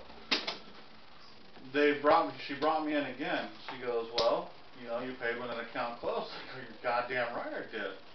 I asked y'all for remedy for months. Y'all didn't give me no remedy, so I created one. Right. And how do you do a signature bond? My stepdad has credit with a bail bondsman because he has a lot of characters working for him, so he has good credit with a bail bondsman. So he just called up and they issued it. It wasn't nothing I did. It was something that he did. No, I don't do it. I don't do it. In for 20 days, not knowing how I was going to get out. And Mom came in and visited me one day, saw how I was. She stalked to the steps to my ex-stepdad and her ex-husband, and he got What the jail bomb were you in? from Pinellas County. And I was at Dutchess County Jail. I don't know where that is. Dutchess County. Dutchess County. I was in Florida. Dallas is outside of Tampa. See, I think that that they respect you when you're trying to make an effort to learn this stuff. Yes. They respect that. They do. And they actually try and help you. Sometimes. Sometimes, you know, not always, but they certainly respect it. And Depends on your attitude. and then- I guess. And then, sorry? Depends on your attitude Yeah, to them. and it really Yeah, does. sure. It does, because I had another guy I was teaching. He was out of California, and he was with the Right Way, Right Way Law or whatever it was out there, and they were doing their thing. And he comes in here, and I started telling him, I said, look, dude, I put up 6 windows in front of him, and I go, here's the law, here's the military law translated the stat, and I showed it all to him. So about 2 or 3 days later, he goes into his court case, and we told him to act aloof, not like a doof, so he's sitting there looking like Stevie Wonder at times, and I'm like, dude, come on, man. But he asked, they said the name, and he go, wonder what authority do you recognize you by that name? And after about 10 or 15 minutes of this, they took him away, and they just arrested him, took him into jail. Well, that night, he was visited by another agent, and the agent asked him, what are you going to do about the judge? And he goes, well, I can forgive him his trespasses, he can forgive me for mine. And he was let out the next day. I didn't expect that. I've used that before, of course, quite a few times. Yeah. And that's where the Lord's Prayer thing came about. You know, we started using that, and that poor court shrink, I feel so sorry for her because of everything we did. I mean, she would ask him questions like, well, how do you live? He goes, by the grace of God. Well, how do you eat? By the grace of God. And he goes, well, what came out of my mom's vagina? Me or the birth certificate? and one time they were trying to get me to plea in that court case for 10 years or whatever. And I asked them, why do y'all keep asking me to trespass on the claims of God? So they bring her in there, and she goes back to incompetency so they can settle up the matter. And I'm walking with her outside, and she's walking a little fast, so I walk up, I go, you know all I want is proof of claim. She goes, I can't talk to you. I go, come on, just give me proof of claim, and you can shove red hot hookers up my ass till the day I die. And she walked faster and faster away from me. Because that's all I was asking for, is proof of claim. Right. That's all I wanted was proof of claim. And nobody could ever answer it. And my buddy Mark, all he wants to know is what thing are you demanding in tender of payment? And in tender of payment is in the Constitution, but it's also in the UCC code. Under 3-306, it's tender and payment. So your promissory notes are done in tender of payment in lieu of gold and silver. And anybody who argues with that must define what thing they want in tender of payment. Yep. Okay, so anyways, the lawsuit training is something that's coming because there's going to be several videos on that one as well. And then other training requests, I'm open to other training requests that people might have. All forms, files, and other instructions are available for free on my 2 private groups at Yahoo Groups and Google Groups. Once we get the internet working, I'll show you my Yahoo Group website, the files directory. There's also a links directory for big files that I'll keep elsewhere. But and then all exclusive content's available on my website, and you can buy a subscription there. I prefer dangerous freedom over peaceful slavery. Because the grand jury is an institution separate from the courts, over whose functioning the courts do not preside, we think it clear that as a general matter, at least, no such supervisory judicial authority exists. And this is actually Scalia that wrote this decision in 1992 in the case U.S. versus Williams. And I've got actually several cites from that case. Rooted in long centuries of Anglo-American history, the grand jury is mentioned in the Bill of Rights, but not in the body of the Constitution. It has not been textually assigned, therefore, to any of the branches described in the first 3 articles. It is a constitutional fixture in its own right. And so, again, they're talking about that it's not under the Article 3 or any other article. It's the people. Why do they call it a constitutional fixture? Sorry? Why are they using the term a constitutional fixture? Well, because it's in the Bill of Rights. It's in the amendments, right. But it's not in the Constitution itself. Yeah. In fact, the whole theory of its function is that it belongs to no branch of institutional government, serving as a kind of buffer or referee between the government and the people. Sure, that makes sense. Yeah. Although the grand jury normally operates, of course, in the courthouse and under judicial auspices, its institutional relationship with the judicial branch has traditionally been, so to speak, at arm's length. Judges' direct involvement in the functioning of the grand jury has generally been confined to the constitutive one of calling the grand jurors together and administering their oaths of office, and that's it. That's all they do. The grand jury's functional independence from the judicial branch is evident both in the scope of its power to investigate criminal wrongdoing and in the manner in which that power is exercised. Recognizing this tradition of independence, we have said that the Fifth Amendment's constitutional guarantee presupposes an investigative body acting independently of either prosecuting attorney or judge. So this Fifth Amendment is basically what brings in the grand jury. Check out my other videos: Bankster Thieves playlist, Roman cult playlist, bankrupt corporate so-called governments, bar members 1 through 4 actually. Do-it-yourself, how not to volunteer for the selective service in the draft, martial laws here, do-it-yourself no income tax, do-it-yourself free mail, do-it-yourself kangaroo courts 1 through 15. Canada Border Pigs playlist, bar members and their Satanic Connections playlist. So you have two choices. You can organize yourselves into Jural assemblies, or you can continue with the same routine, but you can expect to be continued to be abused, assaulted, kidnapped, sold into slavery, property sold, and murdered. Which is what that stuff that was by the order followers, right? How do we organize as Jural assemblies? Well, that's where I'll give you that information, okay? Because there's conference calls where you can, and on those conference calls there's other people, there's all sorts of people that you can network with, probably, hopefully in your area. You see what I'm saying? Maybe they just need one more person, and you come calling them up and saying, and they'll be just tickled pink that you're wanting to participate. You see what I'm saying? You know, in my opinion, I just throw this out as a thought, but I see this as a failing of the churches. Oh, absolutely. Yeah, you're absolutely right. Because the churches, I mean, if you get married in the church, right? It was, why are you going to the States with the horse?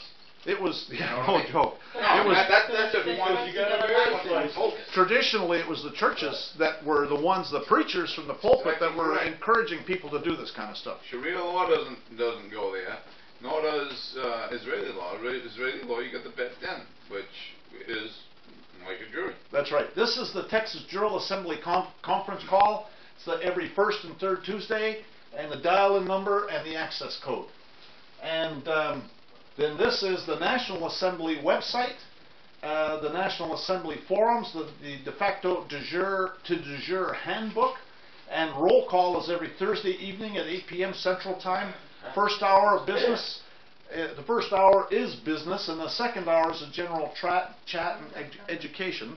And then there's the phone number and the access code. So that's for the National Assembly. Yes. And not to rain on anybody's parade, but I've been on that Michigan one many times, and as far as I can tell, they are still way in the beginning. I mean, they might have a foundation, but they definitely do not have any walls up. And one of their key people got busted, and he's incarcerated now. Is that Michigan? Yes. Is that Robert?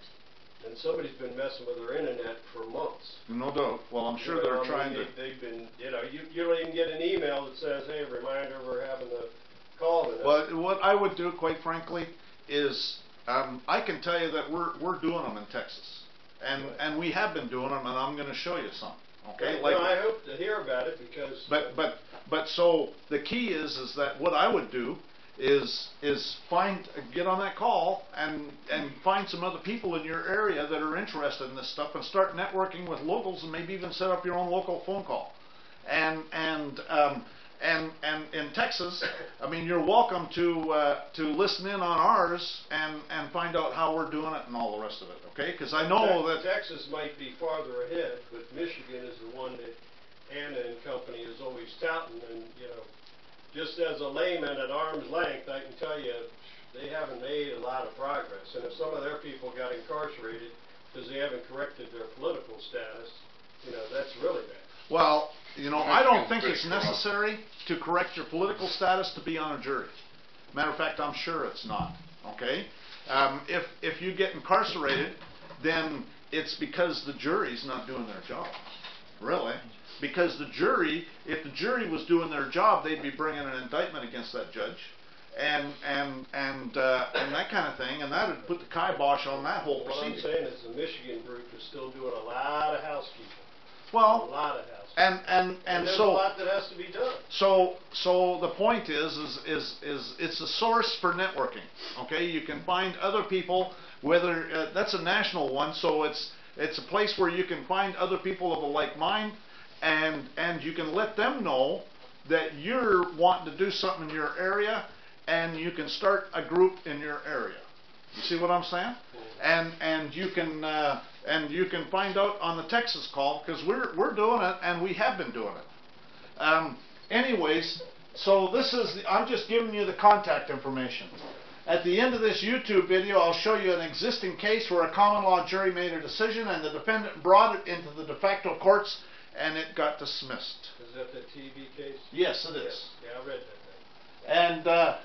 And give me liberty or give me death. It was a quote by Patrick Henry after he witnessed a man flogged to death for refusing to take a license. Okay, if a common law jury was operating them, you know, that would get put a stop to. This is the reason the War of Independence is because there was no common law juries operating, and we need to take the ball and run with it.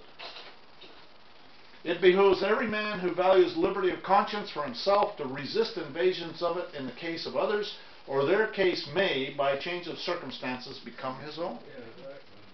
If you fail to educate people about jury nullification, karma says that you'll get a jury of idiots. Think about it. So again, the burden's on us to start to get up there and start doing things. If you love wealth better than liberty, the tranquility of certitude better than the animating contest of freedom, go home from us in peace. We ask not your counsel or arms. Crouch down and lick the hands which feed you.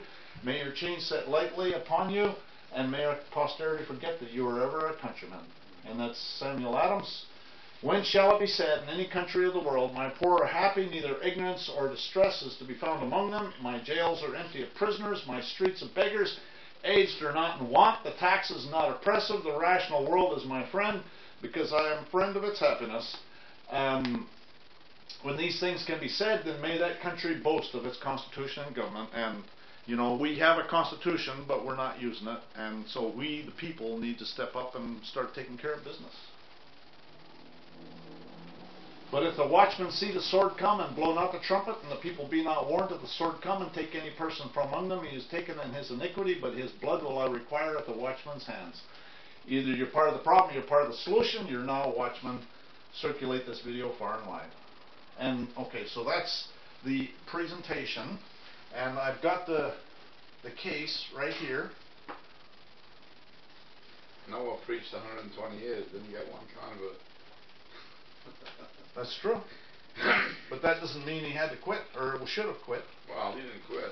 No, he didn't. Circumstances changed. That's true. He was relieved of his need to preach. Yeah. This is a case, WFAA TV versus, and this is in the de facto courts.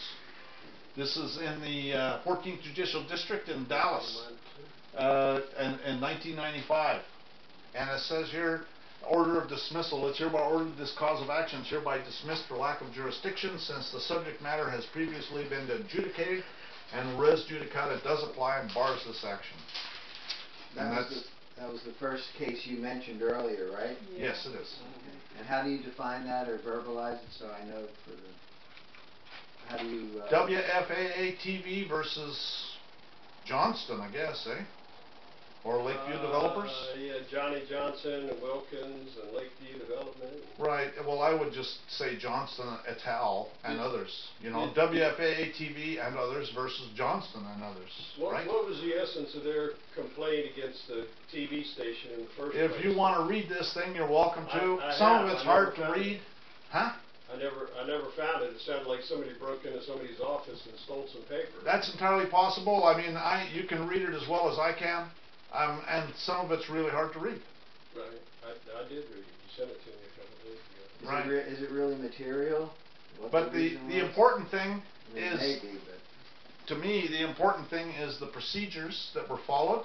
In other words, you have all of the jurors, 2, 4, 6, 12 of them, that signed it. So it's not just one person, one living soul. It's notarized. This is a Republic of Texas notary too. And then here is where they looked at 1, 2, 3, 4, 5, 6, 7. 7 counts? No, this is where they reviewed the evidence. So every time they signed there, they're saying that they reviewed the evidence.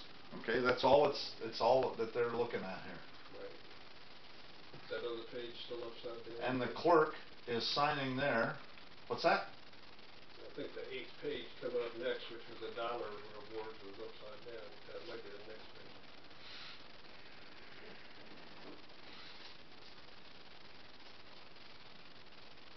Mark stamped with the state. So this is maybe the list of the evidence that was introduced. Judgment metered, need to convert them to judicial judgments. Attest John, Jerry, verify the law from July. Mark stamped with the state. UCC 3, Title 15. 5 million silver dollars, sent copy. 5 billion. 5, okay, billion, yeah. Anyways, UCC 4, so this is basically a record of the proceeding. Let's, I can turn this one around. Watch this. It's a lot easier. Invert image. That's the dollar awards. It's easier than flip the monitor upside down. It was scanned wrong. It was thin on your head. Things happen when you're scanning. Ah, there you go. Sometimes you put There we go. fixed it in the copy. Yeah. So I'll save it. That way, next time I send it out, it'll be right. Anyways, these are, again, I guess this is 12 yes, unanimous, the damages. Right. And so the point being is that they had a lawyer that went into court that defended this case, and the lawyer said it was res judicata. And it was because they did it right, okay? In other words, they had all the jurors signed, and all the jurors said, we witnessed the evidence and what the evidence was. You see what I'm saying? And so the important thing is that it has to be done properly so that it has teeth. Otherwise, you're wasting your time. Was that as a public record filed anywhere, except in this case? Did they have a court of record where they maintained... The Republic of Texas does have county recorders. Some of them are... Well, some counties don't have them because the offices are vacant. Right, but what I'm saying, like with the jury here, where would they have filed those documents of their attestation? It would be filed with the county recorder. Matter of fact, this number right here... Yeah, it shows a record stamp. Right here, this number could be the county recorder's Yeah, but I didn't number. know if that was filed in this the number. lawsuit or prior to. This number could be that too. I don't know. Yeah. I got to use the restroom real quick. I'm going to pause this thing. It's one thing about that tea is that it gets heavy after a while. and one end and out the other. Why the ministers participate with the state fraud of the marriage licenses to get people further into the matrix so that the children are, property with the state. The state has an interest in your marriage and any offspring. And besides that, because they have a 501c3, they have Exactly, they're totally under the, you're basically saying, I'm under the authority of Rome. They're to the government. The flag, it's a law, you have to fly the flag. Actually, with the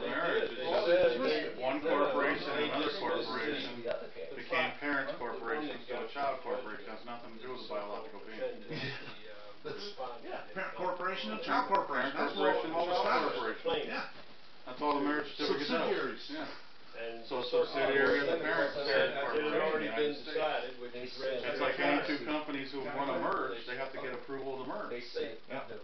They have to go to the SEC or whatever corporate body is regulating them and say, okay, these two can now merge, or this one has to sell out these assets here to prevent a monopoly. They wouldn't tell you the time. See, that's See here, it says, freedom. Hold on, guys. The common law court. it says here, our one Supreme Court. So they went, so really, anybody can do it. Okay, you don't have to be in a county. It's our one Supreme Court, United States of America. So they had the seal and they signed off on it? And they put the seal on there, they had the seal made, and so this is probably not the only case that they did. Right. But the point is that like we're in Texas, we have similar problems to what you have. Okay, we don't have enough people in one county that are willing to get together to convene a jury, and so we're some of the counties we do.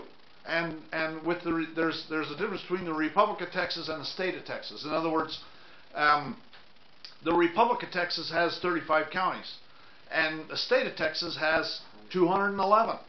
And sorry. They do. And so and the Republic of Texas includes counties in Wyoming and in Colorado and in New Mexico. The Republic of Texas goes to the Rio Grande, okay, and it goes up to Sheridan. It includes Sheridan, Wyoming. Anyways, the point being is that because so some of these counties, it's you got a pretty big area that you can draw people from to convene a jury, and so because the Republic of Texas is an entity that has existed since 1836, and it's well documented, and so we can do that. But we've also considered having a statewide grand jury and statewide common law jury. And so then it would just have a Republic of Texas seal, with one Supreme Court or something like that. You see what I'm saying? Or a common law court. Yes.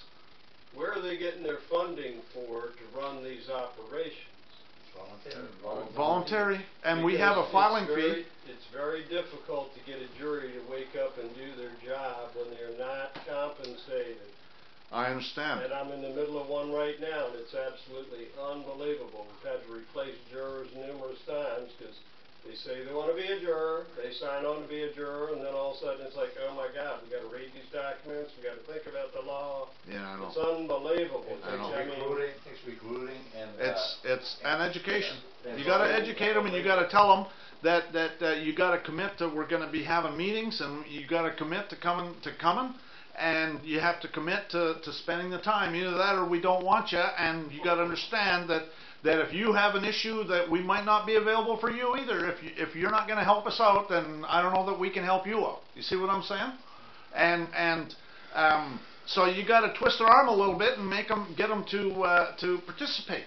And get more and more people involved. And as more and more are involved, it creates excitement. Other people want to join because we're on the there's only bleeding edge of three. this deal. We are. There's no doubt about it. Bleeding edge of it. There's What you're saying at this is one meeting. thing. I got a case right now that's in the common law court. At this modeled after that one.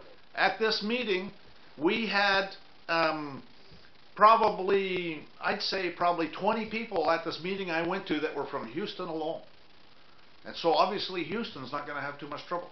Right. But I'm up in the Dallas-Fort Worth area, and it's not going to be so easy for us. I don't know what to say. Do the jurors have to be from, Texas? Not necessarily. Well, they have to be from the geographical area for the court, but that's why what I would do, quite frankly, is I'd have one Supreme Court, United States of America, I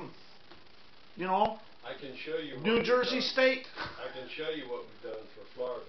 Well, okay, you can show me. That's fine. I'd be interested. Maybe I'll make a video. It was modeled after that. Well, that's good. That's good. So the point is that you got to do some research. You got to talk to people, see how they're doing it, and what works and what doesn't work. You see what I'm saying? Yes. The Republic was there before any county institution, right? The Republic was there first. Yeah. I don't know about that. Well, he said The Texas is different, but. 1840, whatever, 5, whatever. Common law was there. Common law is natural law, and that was there before the government. Okay. So then why do we need to have jurors in so many in the county that wasn't there when the Republic was there, when the Republic was created? You want to do everything you can to make it look as legitimate as possible because, But the Republic like I was there said, first. you want them to recognize it. Why? Because If you you want get- it, you if you want get a judge- maybe you want to waste your time, but I don't. If you And get a judgment, you I gotta want work with them- the I've known sheriff. you. We've been doing this over 10 years, and we're going around. We're trying to get people into their county where the Republic is already there. All we have to do is get so many jurors in the Republic That's and what- go anywhere we want to go in the Yeah, but- township, city, whatever you want to call it. That's in the Republic. Like I said, there's nothing saying that you couldn't have a statewide jury and common law jury. Okay? I think we got Like a I said. nationwide jury. Huh? You only need I think 20 we are seconds. Nationwide, as in the United States of America? The 50 states, they gotta be from one of the states. Well, you got to have people that are going to be close enough that they can attend the Yeah, meetings. I think it's gonna be done on a county basis, because the sheriff is. It's better to you're have going it. back to I that agree. element of It's law. better to have it on a county basis of one of their de facto counties. But even if it's not one of their de facto counties, again, you're going to have to see what works. Okay, this is a work in progress. But The sheriff is recognized in law as the highest, law. In the county. In the land, right. He can keep the feds out, he can keep the IRS right, out. and so you know. that's another thing we need to be working on is educating our sheriffs and introducing them to Sheriff Mack and his Constitutional Peace Officers and Sheriffs Association. And I'm sure you know, there's only about, 500 or something constitutional sheriffs signed up to that organization. I know. And there's like 3,500 sheriffs in the country. Well, and so you got to educate them. There's an issue there. You're going to have to 17% reach out of to the them. sheriffs. You have to reach out to them and educate them and tell them that you expect them to honor their oath of office. Rhode Island doesn't even elect their sheriffs. And They're appointed by the governor. if you have any trouble with that, then you tell them that you're going to have to work on getting them removed. I think that if they start seeing, you get them, you support someone who is willing to do it at the next election, and build a case against the one that's perjuring his oath. That's what I would do. Criminal complaints, That's right. What? I'm a jurist for the Republic of Texas. Okay. I got volunteered. Why can't we set up sheriffs for the Republic of Texas? We do have sheriffs for the Republic Well, of then Texas. why are we going to the county sheriffs? See, that's why are we going We out have- of the it's easier. jurisdiction of the Republic? It's the de facto will recognize it, and it's better if we get their support. Exactly. And it's easier. And better, they can wear two different hats. And it's easier because they are already there. They're already recognized. It's good enforcement with somebody that's already. This case was, millions of dollars. Okay, and so what happened is this TV station all of a sudden had no credit because they sent a copy of this thing to Dun and Bradstreet, and this TV station had no credit, and that's why they brought the action in the de facto courts. And so I don't know what it cost them. I don't think they paid, but I think that it hurt them really bad, especially when the court dismissed the case and they found out that there was nothing they could do. So it's going to take more than one case for us to. We got to just one at a time build a case against them and prosecute them, and that's really what it comes down to. This is very good because it gives credence to that this can be done. See, this is notice it says others to do it. Republic of Texas, our one Supreme Court, so this could be any county. And it says common law venue, original and exclusive jurisdiction, the Superior Court sitting with the power of a circuit and United States District Court in and for Ellis County, Texas Republic, United States of America. So this is Ellis County, which is in Texas, in the Republic of Texas. Ellis County is a lot bigger than the state of Texas, Ellis County. It probably includes, maybe 20 state of Texas counties. And so that's useful for Texas, but it doesn't help in New Jersey. But the point is that in New Jersey, there's no reason why you couldn't have a New Jersey-wide grand jury and a New Jersey-wide trial. You see what I'm saying? Yeah. And other states, there's no reason why you couldn't do the same thing. Right. Well, we wanna hear these ideas because I got case number 1 in that position. I got 4 more ready to go. You gotta recruit. You gotta get other You got to people get come in. people involved. Get your family members. And educate your them. neighbors. Whoever. And again, I got YouTube videos. You can show them the YouTube videos. You can. There's a lot of things you can do. You're in the District of Columbia, right? Or in Maryland, right? Yeah, my case is in Brevard County, Florida, on the Space Coast. Okay. So, but there's people here that are from Florida, Right. and so there's other people from Florida that I know that probably that I'm in touch on my group for sure. There's people in Florida that are on my group for sure, and so there's I don't know where they're at in Florida because I don't ask that kind of information. It's really nobody's business but their own. But if you want to network with people like that. One thing you can do is in local newspapers, they have community calendar, and put a notice in there of a meeting that's coming up, and you invite people, say, trying to organize a common law grand jury, please come on down on this date at this time to learn about it. We don't have physical meetings like that, it's virtual. See, do anything with, get a load of this. You can also do it that way. Get a load of this. People in and for the United States of America, ex-rel, FR Johnny Johnston, plaintiff, AA Bello Corporation, this WFAA TV, defendant, and then it says private judgment lien notice to all appellate subdivisions of the appellate jurisdiction of the Supreme Court of the United States, et al. To all financing institutions in the United States and their agents, subjects, et al. And it's a true bill under a UCC 4 affidavit, UCC 3, and commercial lien. And so they even use the Uniform Commercial Code in this thing. So, do they use notaries that are under the authority of the court, or regular public notaries that are the established Republic under of the Texas state? has our own notaries. Okay, that was my question. Yeah. Okay, so how are they commissioned? They have a bond. It's 21 pieces of silver. Okay. And they have an oath of office and all the rest of it, just like any other notary. But a real notary is also the justice of the peace. The office isn't split. Well, I'm not sure about that with the Republic of Texas. I don't think so.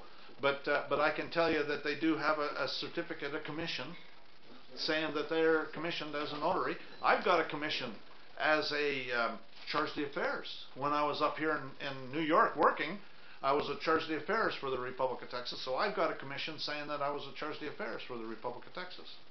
So I mean, they do all that stuff. I mean, they're technically correct on as I haven't seen anything. That's all part of establishing the the government. Right, the government. The de jure government. Right. Exactly. Absolutely. So anyways, they're saying this is basically a commercial lien, and here it's signed by all the judges. Oh, here it's in the amount of $1 billion silver coin, $1 billion in silver coins. Against the judge who's giving us problems, and they'll never get out that we're after them. There you go. And there's notarized. You know, if you guys want to talk, why don't you go outside, please? If you guys want to talk out there. Thank you. Anyways,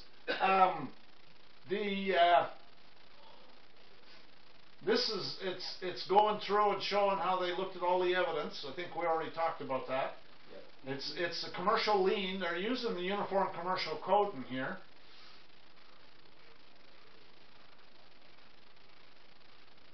This is the U.S. Court of Appeals.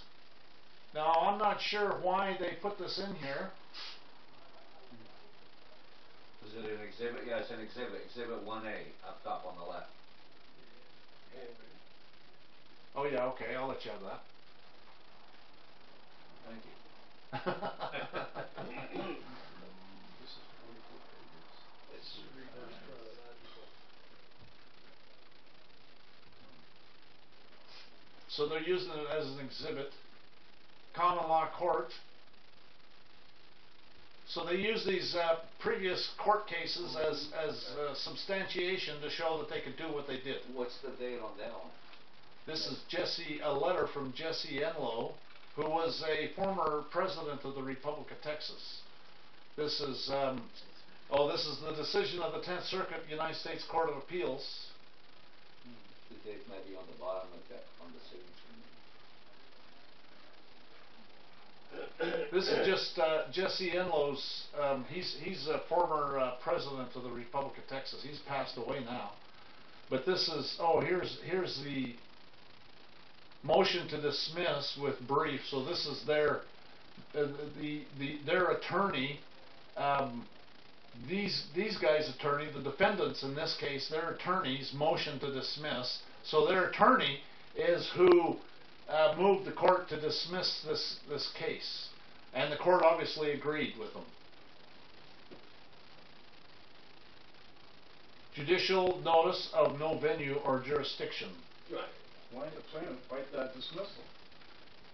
Sorry? Why didn't the plaintiff fight the dismissal? I'm sure they did. Right? I'm sure they did. Is it in there, what they did? I don't know. Let's look and see. Okay. That's the whole chronological. That's the whole thing. They got dismissed, but what did they do? Did they try to stop it? I'm sure they did. I mean, they spent the money to file a case. It was lawyers that did it all. I'm sure they did. Yeah, but brief in support of defendant's answer and motion to dismiss. That's Dallas County. I don't want to read all this today, so I mean you can download it and read it if you want. But let's see what some of the other documents are that they have in here. And that's their liar. Yeah. And this is the citation they were served with. Citation is a religious document, a Roman cult. I don't know if you know that or not, but that's true. Anyways, this is the citation.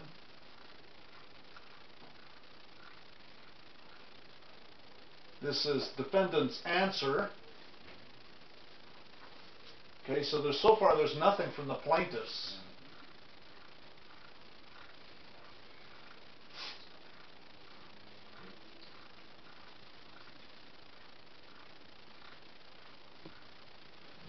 And this is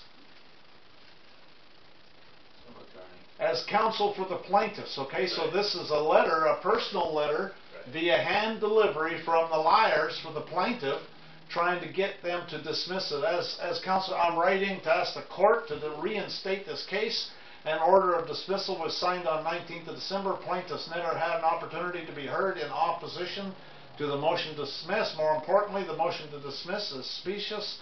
At the suggestion of the court's clerk, I presented this matter to the court in this letter rather than through a motion to reconsider or other motion.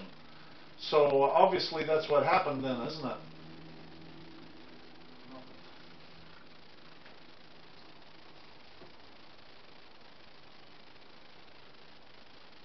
And this is the judgment. This one's easier to read than the other one, except that the stamp is all over it there. Fee is $1. And this is private lien and judgment again. $1 silver, I'm sure, yes. Another judgment. That one's $1 billion silver ounces. And that's it. That's all that's in here. So the only thing that's in here is a letter from the plaintiffs asking why you dismissed it, and I don't think it. I think it stayed dismissed because again it's res judicata. So when that judge did that without even giving them an opportunity to respond, I think that's like a major snub. Yep. That's like, you stupid idiots, why did you even bring this case in the first place? You know what I mean? I appealed the whole case after that. Huh? federal judge did that to me, gave me 3 days to respond, he closed it, dismissed it. Right. With prejudice. Right. I was just going after my fees. After he did that, I reopened the whole case. The whole file went in, 4 years of paperwork. Really? Yeah. How'd you reopen it? It's a Motion to reopen? appeal. Oh, you appealed it? Yeah, Yeah, okay. Circuit. Okay. Yeah. Okay, well, so, anyways, the point is that this is a case, and there's other cases. I know there was a case that went on against Garland, too. Okay, the city of Garland. There was, around this time, there was a case against the city of Garland. They violated somebody's rights, and they got indicted, and then they were invited to a trial, and they didn't show up, and then they got convicted, and then they couldn't get insurance or bonding or anything, and so then they brought it. So it's similar to this one, and they got overruled. So there's at least 2 cases that I know about that that this happened to. Overruled or upheld? The cases got dismissed. Right. You said overruled. The common law cases were upheld. Where they were sustained. They were sustained. That's right. Well, they're superior courts. Right. The de courts facto are like, courts. why am I even discussing it? I have no authority. That's right. It's res judicata. That's like an appeals court or a municipal court. Telling an appeals court to something. Dismiss it. Right. Yeah. It makes no sense. Right. Right. Even the Supreme Court of the United States is inferior to a common law court. That's right. They're all courts of inferior jurisdiction. They're courts of inferior jurisdiction. And Supreme Court has stated that. Yeah. Aren't there 2 Supreme Courts? Does anybody know? There is. Isn't there one? There's a Supreme Court of the District of Columbia, and there's a Supreme Court of the United States of America. They both operate in the same building. Someone claims that there's the real the most authoritative. I've heard about that. Is in Pennsylvania. Yeah. No theoretically, maybe, but you know, I don't see. No, they say that the Supreme Court of Pennsylvania is superior to because the District of Columbia, the one that you're talking about. That's probably the one that is the Supreme Court of the United States of America, because it's outside of D.C. Well, but, you know, the question I have is, show me a ruling that they've made that's overridden the Supreme Court of the United States. Maybe they have been. You know, people have all these theories, but cash talks and BS walks. You know what I mean? Maybe it's time to do it, because they probably haven't been in operation in a long time. Maybe. Let's try to overrule the U.S. Supreme Court. File it with the Supreme Court of there you Pennsylvania and see what happens. Right. Maybe they're just waiting. You're close by it. You're close by it. It's 5:30. Do we want to go for dinner? Well, another half hour, we'll go for dinner. We could, okay. Well, this is about done. Now, was there anything that we want to talk about with this or with anything else?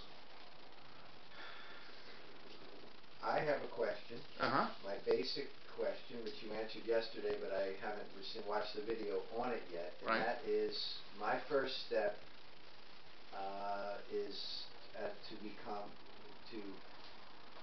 to file a... To assert yourself. To assert myself. Assert myself is affidavit of corporate denial. Affidavit of corporate denial. That's right. And once one does that, and who are we... You need to record it. Now there's something about, let me show you an affidavit of corporate denial. And this came about, guys and ladies, because my question is, I hear a lot of different things to do, but I wanted to know what the foundational items that he felt were personally important in order to begin to assert my sovereignty.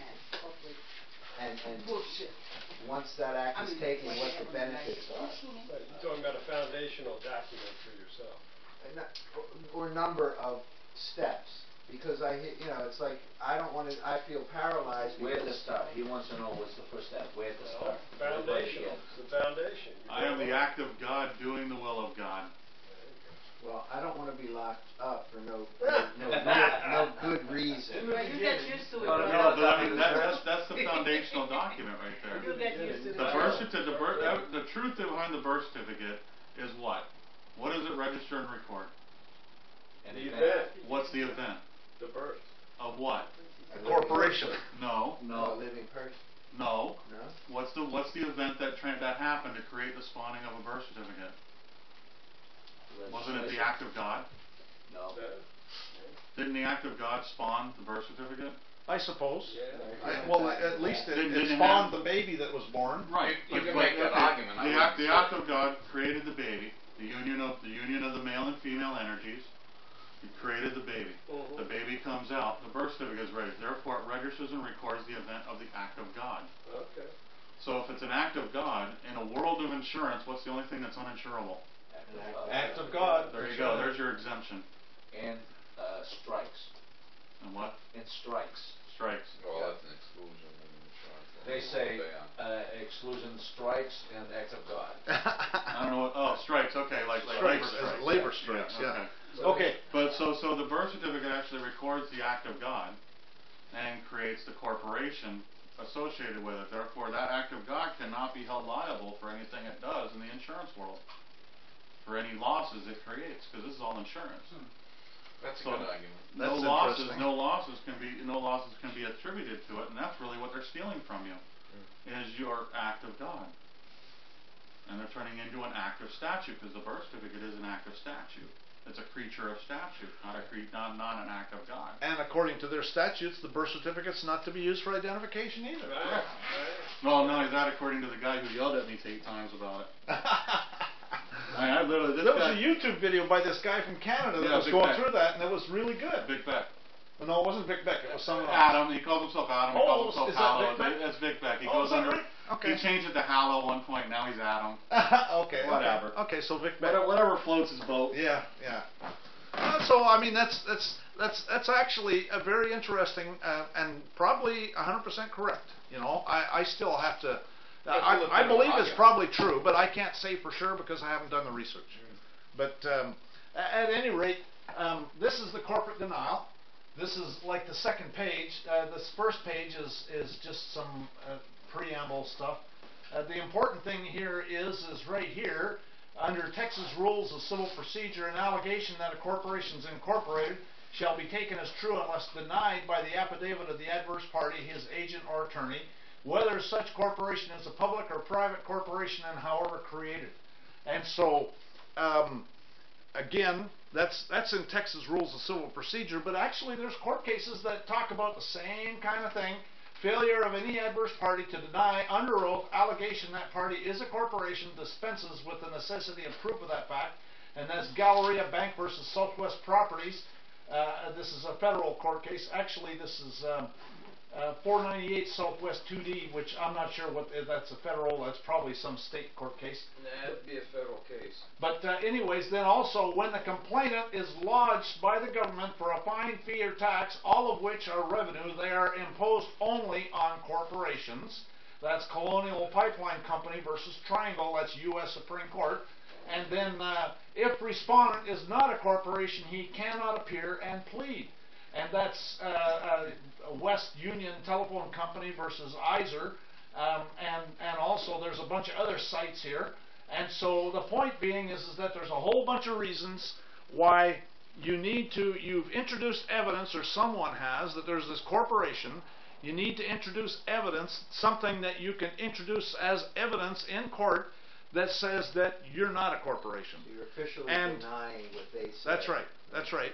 And and another important part of this is when you get it recorded with the county recorder, so that it becomes a government document then, and all judges have to give judicial notice to a government document. And that's also extremely important, because otherwise they can turn it over and look at the back and say, I don't see anything here that affects this case. And all of their stuff is corporate law. What is this part of? Where? It's just a document. Affidavit of corporate denial. Affidavit of corporate denial? Right. Anyways, Basically dealing with that prejudice. That presumption, sorry. Now, there's a bunch of court cases here, and I don't want to go through them all. The important thing that I want to show here also is the statement of original status. And that's down here. This is quite lengthy, actually. But there's a statement of original status in here, and it's up to you whether you want to put this in or not. You can take it out if you wish.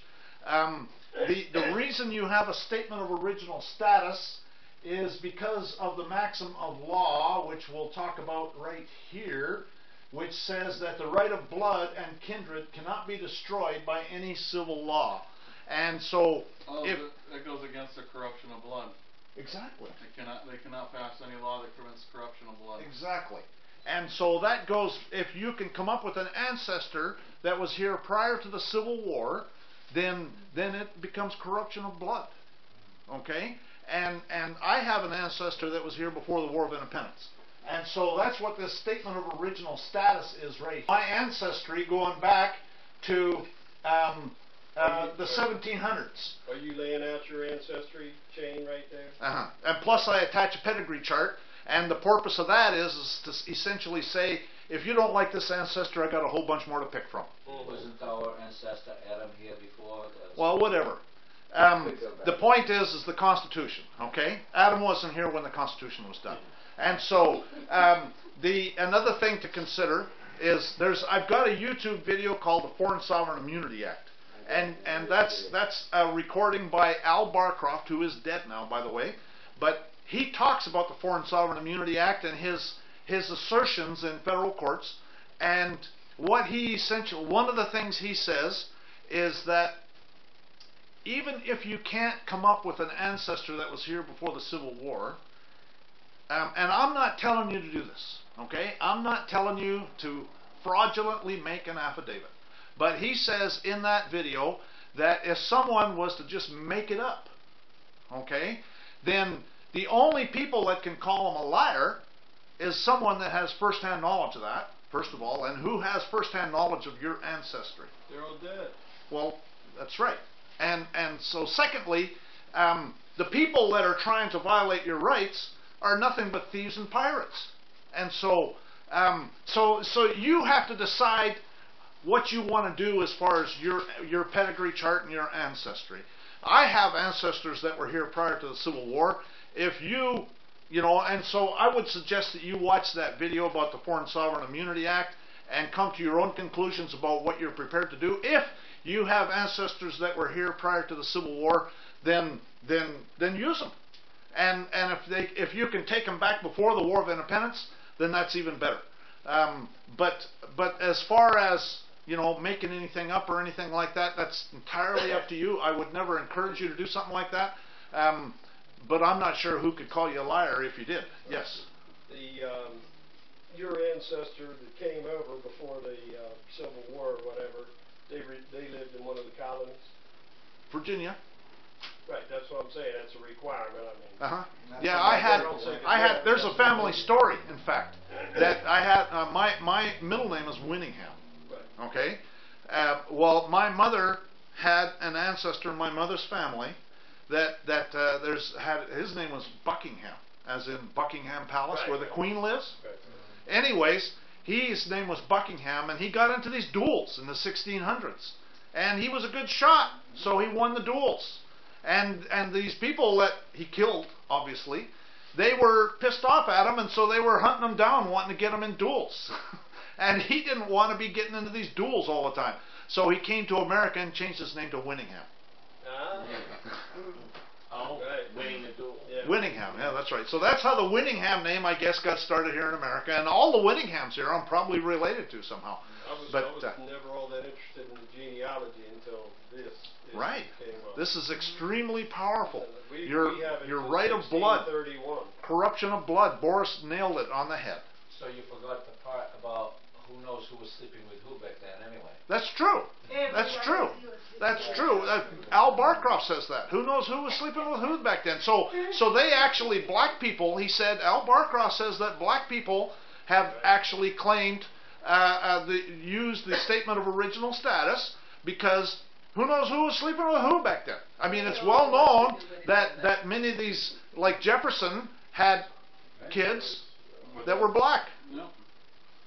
So, again, you all have to decide what you're going to do and how you're going to do it, but I just wanted to bring to your attention this statement of original status, and I just want to read this last paragraph. It's a big one, but it's really powerful in my opinion, and I got to tell you, in all honesty, I didn't make this up. I got it from someone. all of my stuff. I don't make up much by myself. What I do is I get it from someone else. And everything I do is plagiarized. Well, and it's really good stuff. It's really good stuff. It's borrowing and sharing. Well, it's exactly. Anyways, it says that I affirm that I, John Henry, House of Doe, am of the Adamic race as a white Christian male, and that I do not now, nor would I ever voluntarily give up my unalienable, which means cannot be taken away, God-given, constitutionally secured Christian rights and responsibilities.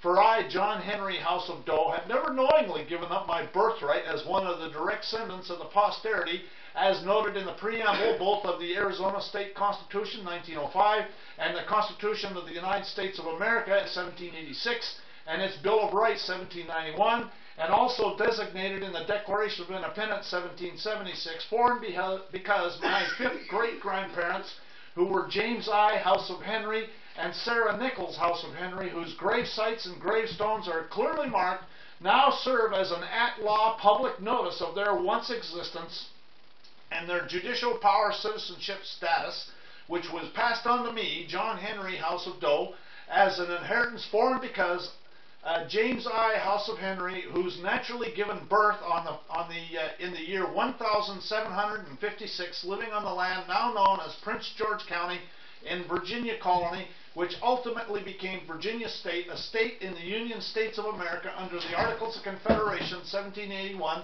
and the Constitution for the Republic of the United States of America. And whereas James A, House of Henry, who's given birth in the year 1756, and Sarah Nichols, House of Henry, whose birth in the year 1760, were joined in the state of holy wedlock in the year 1792, and were living on the land now known as Randolph County, Virginia, a state in the Union States of America.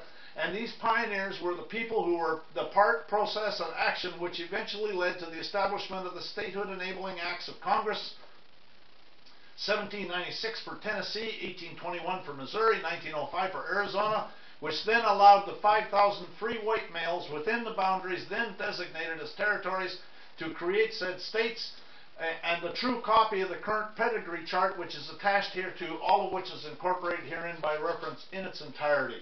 And then it quotes, the right of blood and kindred cannot be destroyed by any civil law. And anyways, so I think that paragraph is long, but it's really powerful. And again, it comes down to right of blood, and it's even under Roman law, there's nothing they can do. And it's all Roman law that's going on right now. And so this denial, okay, now we have that, and that rebuts the authority of the straw man. The evidence out there that there's this fictitious entity. So that's evidence. We're creating evidence. That's right. We're affirming evidence. You got to record it. Record it in the county, and if one county won't do it, take it to another county. So therefore, if we're assaulted by whomever, right, this is our defense. That's right. It's that simple. Right? That's right. Now they may or may not honor the defense. Well, again, there's some of them they perjure their oath. What I do is I'll send them. So you use. I send them a notice and demand. Absolutely, right. I use it. I send them a notice and demand, and the notice and demand has the filing number in the county recorder that's located, and I even have a link to the county recorder's website so they can go and look it up, and they can look at it. This is a response to. I send anybody. I send it to every head of every law enforcement agency, every chief judge, every chief of police, every county sheriff, every city attorney, every county attorney, every anybody that might be interested in attacking me. Ahead of time. Ahead of time. That's right. Before they ever see me on the radar. The strength of that is, as a public record, they can't deny. That's right. Public record. That's right. If they violate themselves. I serve it by registered mail, so I have proof, absolute proof. Registered mail is kept under lock and key, and there's a chain of custody kept by the post office. I serve it by registered mail and on them, and that's effectively service. Okay, you can actually use registered mail to show proof of service in a lawsuit, because I've done that too, and it was no problem. And so you don't have to have a process server. You can use registered mail. And so, yes.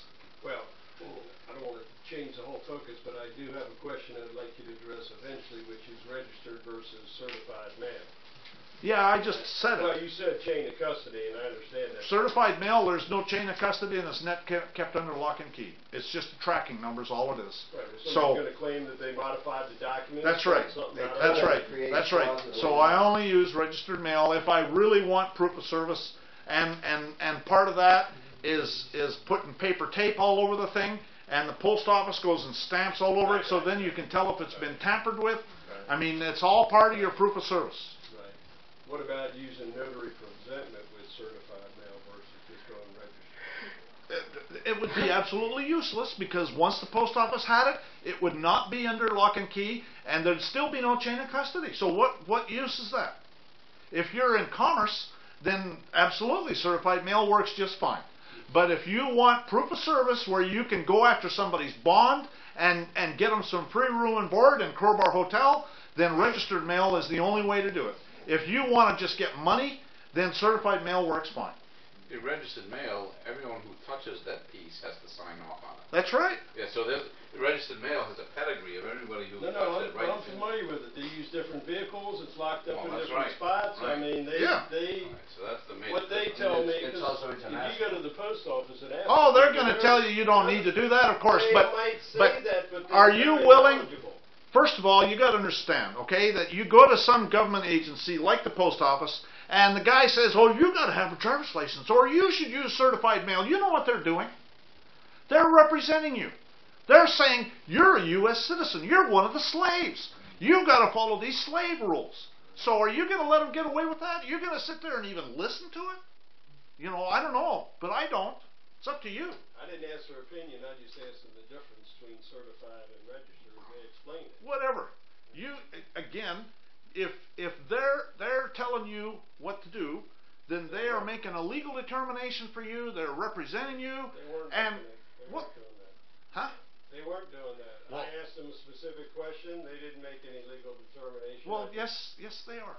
Actually, they are, and they're representing you because they're telling you that you can use that, and you have to know what your response is that, oh, so this is going to be proof of service. This is going to be kept under lock and key, and there's going to be a chain of custody so that I can sue somebody's butt off on the other end when they violate my rights. And you watch that clerk all of a sudden backpedal.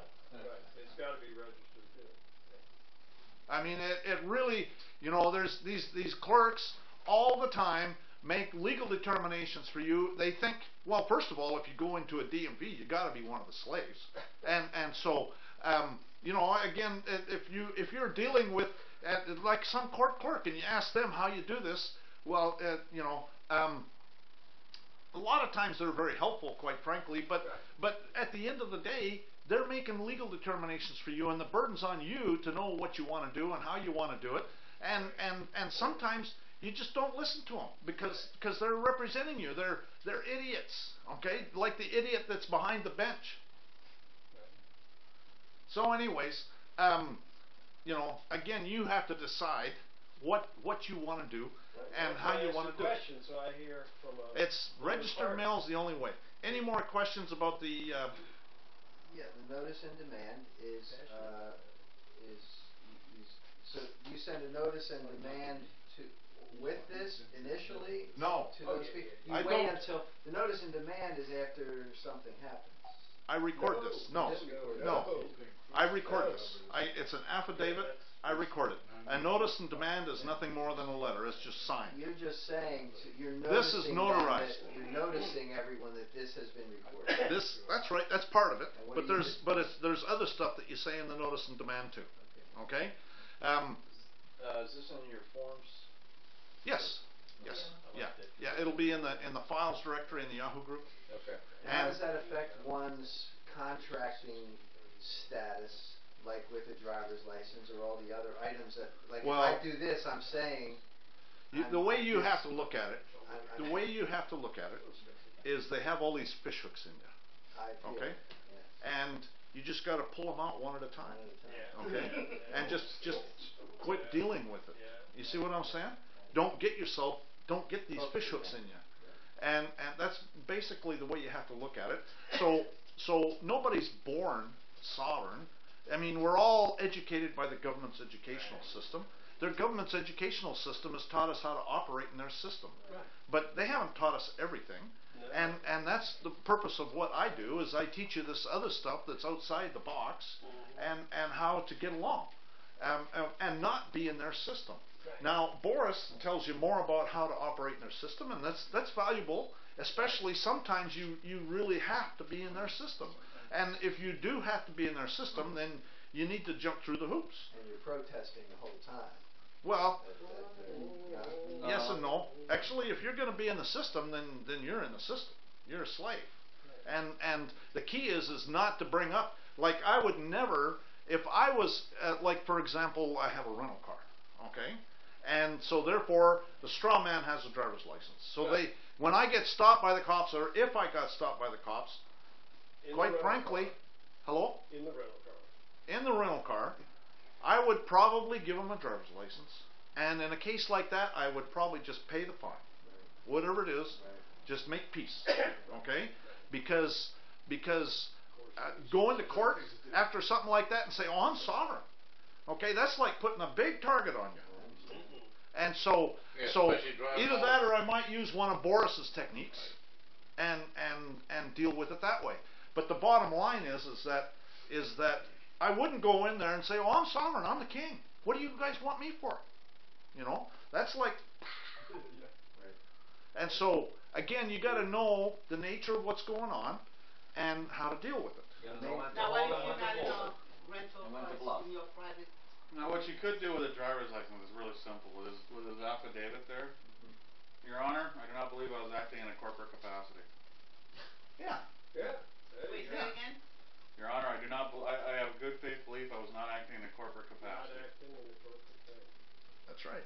Well, you could say all that Oh, yeah, when the you license. actually get stopped by the cop, because But what if they it's a come and say, process well, New York Yeah. State you law can says go that through, you have to which is ship. your prima facie evidence. Right. New York That State when law you get says to you gotta court, ship. You bring up that Supreme Court That's case right. by your I'm not a corporation. Well, and what I do is I'll say, do you have evidence that I'm carrying passengers or property for hire? And That's what this is about. And that's why Well, there we you do go. the whole, That's you right. know, excuse me, officer, what's the problem? That's right. As soon as those That's lights the come prima on, facie evidence. declare That's state right. of The cop's going to have emergency. to produce in court. Yeah, So what's that's the right. problem? Well, you were Says speeding. he was Well, what's the acting emergency? outside. That's You a were problem. speeding. That's a What's problem. the problem? Yeah.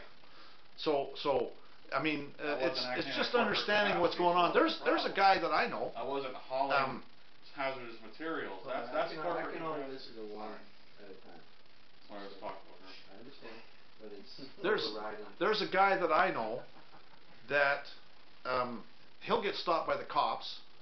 He'll roll the window down and he'll say, "Is this a custodial stop?" And in other words, you're going to arrest me and take me to jail, and the cop will say no.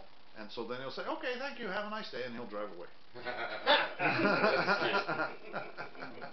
Then I'm done, no further questions. But he can get away with it because he knows what to do. You see what I'm saying? Yeah. So I'm not sure that I would do that. But you know, quite frankly, if I'm driving my truck, well, it's actually not mine, it's owned by a trust, but if I'm driving that truck, they see that license number, they know, and so they know right off the bat. You know, matter of fact, I rarely get stopped because I think they know. That's why I like driving a rental car, because it gives me a certain amount of anonymity, because they know my truck. And they pull up that license plate, you know, you see these YouTube videos of these cops driving down the road with the scanner that's in a city, and there's cars parked along the side, and there's all this traffic coming at them, and there's traffic going past them, and the scanner is scanning every one of those license plates and pulling up the warrants that are issued against which ones, and all the rest of it. And so you know that they have that capability, and so I guarantee you that's what they do with mine. Is they see that it probably comes up "do not detain" or something like that, and Some of they're them have a thinking, red screen, do not stop, do not Right. detain. right. So the But main- anyways, The so main application of the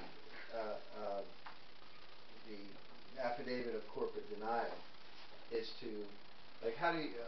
The corporate denial is to establish that there's a man out there, not a corporation. Right now, everything out there says there's a corporation. Right. There's nothing that says there's a man. That's right. So the corporate denial says there's a man out there. Now they might consider that, because the only thing they can see is the corporation. Remember, only a corporation can appear. That's why I don't go into their courts. Right. Okay, but and which goes to the special appearance comment. That's right. They drag you. That's right. That's right. And some of these ideas that Boris has, as far as, I mean, he's got some brilliant ideas, and so I mean, that's why he's here. Quite frankly, when it was Vidal that suggested that he come, and I thought it was a great idea because he's got some brilliant stuff, and I don't have all the answers. I certainly don't. I don't even try to deal in their system. And having some ideas on what to do in their system if you get drug in is a smart thing to do, you know. And so we all need to be working together to. It's freedom for everybody, really. And so, however we get it, what does it matter as long as we get it? Yeah. Nelson, to answer your kind of question, we discussed it on the way back from lunch. You are trying to establish yourself as a sovereign prior to anything else, a history of your intent. Now, you can establish that self-determination at any point.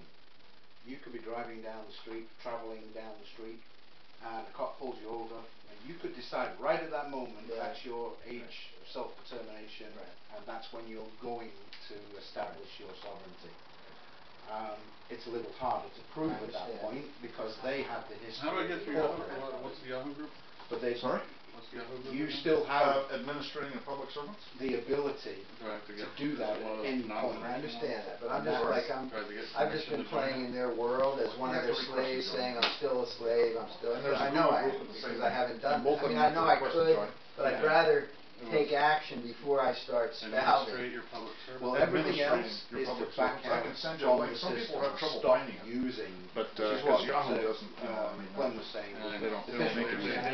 officials are everything that you have contracted. It's called administrating your public servants with a dash in between each word. Stop doing that.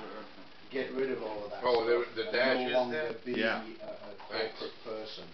Didn't know that. And that becomes very hard at that point. This is a notice and demand.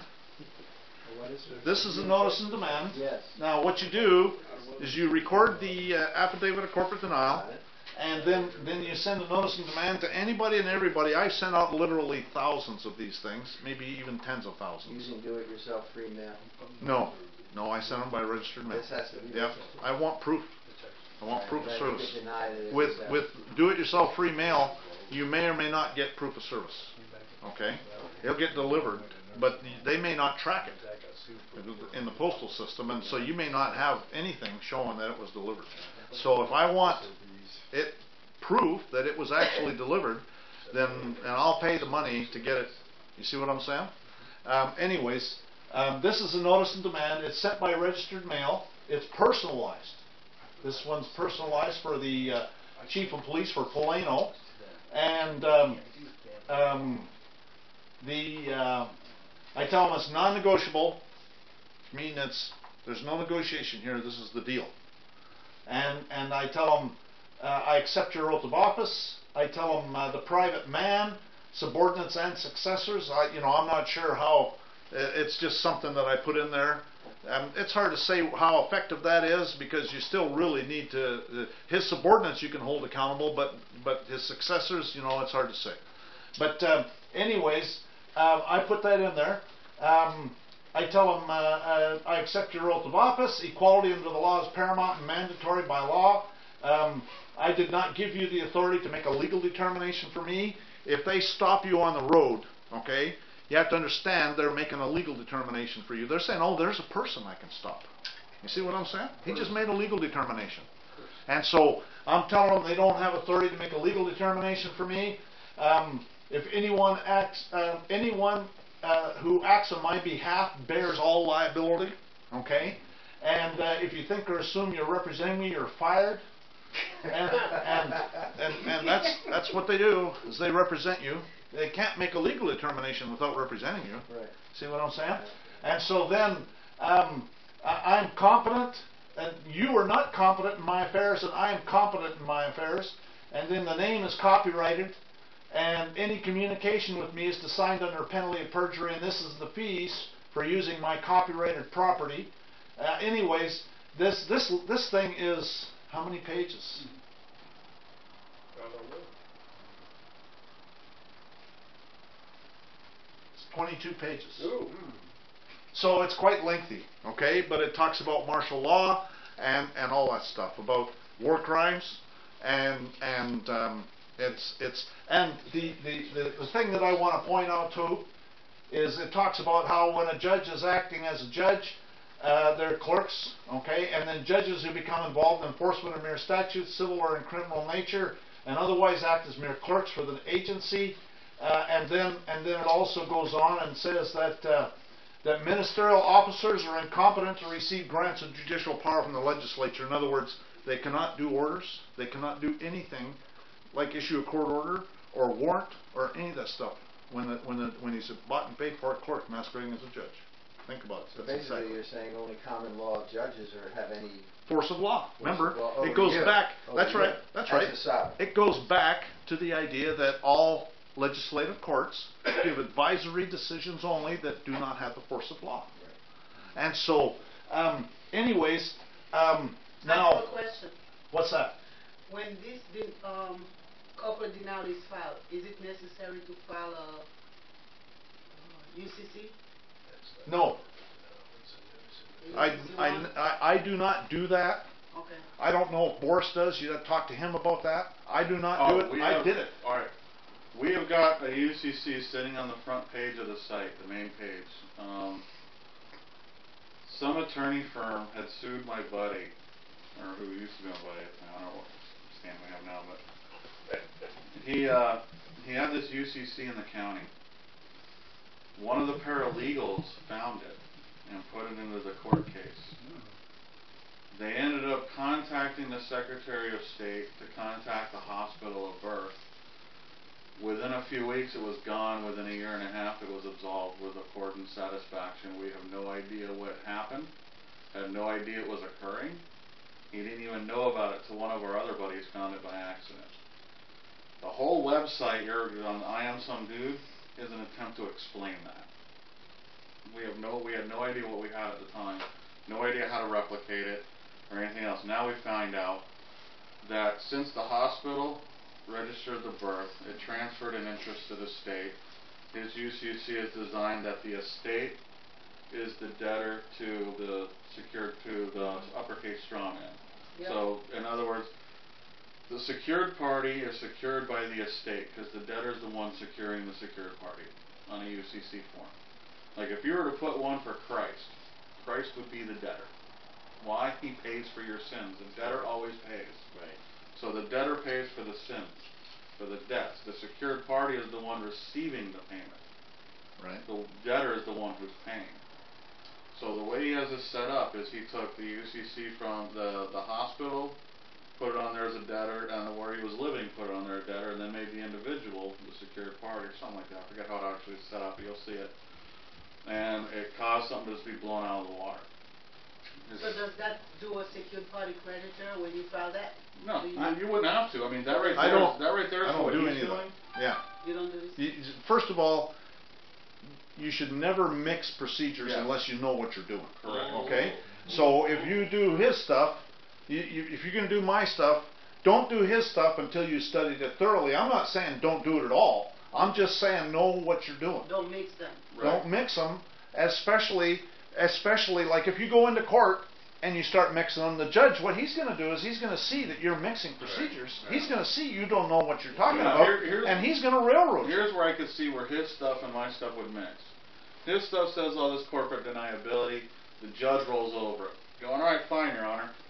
Then it appears you're holding my securities and I'm here to claim them. Right. Right? See, this thing, Yeah, you got the judge in the back. what he's doing here, he's saying he's not a corporate entity. That's right. And UCC is Not a corporate. strawman. UCC Is the law, It's Uniform Commercial Code. UCC is like the blockchain in cryptocurrency. It's a blockchain. UCC is the law for corporations. Yes. It's a blockchain for a secure So transaction. you pretty much use UCC if you're gonna do business with them and run through them. Yeah. But if you wanna remain sovereign, That's right. a Then spirit, you're not a moving through, corporation and you're not operating in a so corporate no capacity. UCC filing.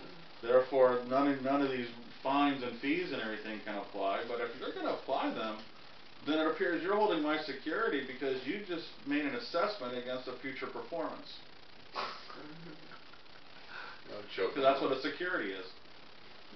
A security is an assessment against a future performance. So you're holding my security. I'm here to claim it to you for immediate settlement of these charges. Which is why you just say bye-bye. Either way, you're... Either way. Either way, he doesn't want to talk to you You anymore. know what? He doesn't want to talk. And if he still wants to talk, then Judge, I accept your oath of office and I demand you define what thing you're asking for tender and payment. Now my other silly question, are you still a secured party creditor if you file this corporate denial? It's for two different entities. It's for two different things, This okay? is The actually corporate denial separating, is for the man or woman. So how But do if The the secured judge party can ignore is for the that, fictitious creating then you come in, separation. I then don't you think come she in on the gets other that. one. Yeah, this creates a separation. Creating the real creates a separation. in the record. Right so now- this is one-on-one class for dummies. So how do you cover your damages if there is any? Like let's say the state is suing you for being ugly.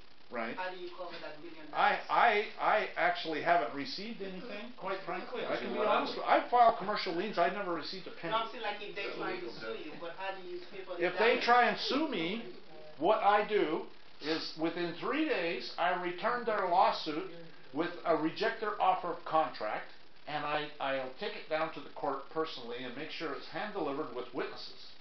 And within 3 days under their rule truth in lending. And I reject their offer of contract, is what I do. And the thing goes away. I know lots of people that do that, and it works great. But, so if they're trying to sue me for something, it's just a commercial transaction, and you can reject their offer of contract within 3 days and 72 hours under truth in lending. Here's another thing. I had a talk with a D.C. lawyer who's getting ready to retire. He was out of Cuba. He worked in D.C. And I told him, I go, how can they sue anybody when they're bankrupt? And he goes, well, how do you know they're bankrupt? I go, where's gold, silver, and title so I can complete contract? They create a certificate trust. What do you say? No, where's gold, silver, and contract so I can complete title? Right. Complete contract. And he went, there you go. That's all he could say is, there you go. They don't have gold and silver, so therefore there's no backing in the currency, so they can't demand anything for payment. So they took it all saying they were bankrupt. So therefore, if they're saying they give you loans, they're holding gold and silver somewhere and they're predicating loans off of that, which is violation of bankruptcy. In order for them to complete on the mortgage, they have to be able to deliver title, not certificate of title. That's right, yeah. Title. So a certificate of title means title exists, but somewhere else other than That's right. Title exists, but they haven't. That's what certificate of title means. So all you're ever getting is a certificate of title for a mortgage. So if you really wanted to go into a foreclosure hearing and really screw with them, going, fine, I'll give you the gold and silver if you can give me the title. Let them rip up that one. They can't. There's no title. It's all certificates. Everything is held in suspension. All commercial. It's a fraud. An illusion. Everything's a fraud. It's an illusion. That's right. It's an illusion. It's an illusion designed to keep commercial intercourse operating and on the up and up without attaching man to it. So you can actually engage in commercial intercourse in commerce and still remain not of the world. So you can be in the world, do your duties for God, use the commercial resources available and not attach yourself to it and draw yourself into it. Before, when they had gold, silver, and everything else, we were all drawing ourselves into it. So I think all this is done to create that division and that separation so we can be in the world, make the changes necessary to the world to bring about a better present than the one you received before we leave, and then leave it all to the world when you're done. Because you don't need to take it with you. You can't take it with you. Well, I wouldn't take mine with me. Oh, you can't do it. Yeah. You want to be like the Egyptians. Okay, so. That's why they found sarcophagus full of gold. Yeah. Okay, back to the notice of demand. This is paragraph 58, and if you look here, it says, Gregory W. Russian, the private man acting as chief of police, subordinates and successors are noticed that you can no longer operate in your private capacity as a revenue officer and claim plausible deniability that you're operating in good faith as required by your Texas codes in numerous places, and you and your subordinates no longer enjoy qualified immunity or limited immunity. And here's a cite: when enforcing mere statutes, judges of all courts do not act judicially and thus are not protected by qualified or limited immunity.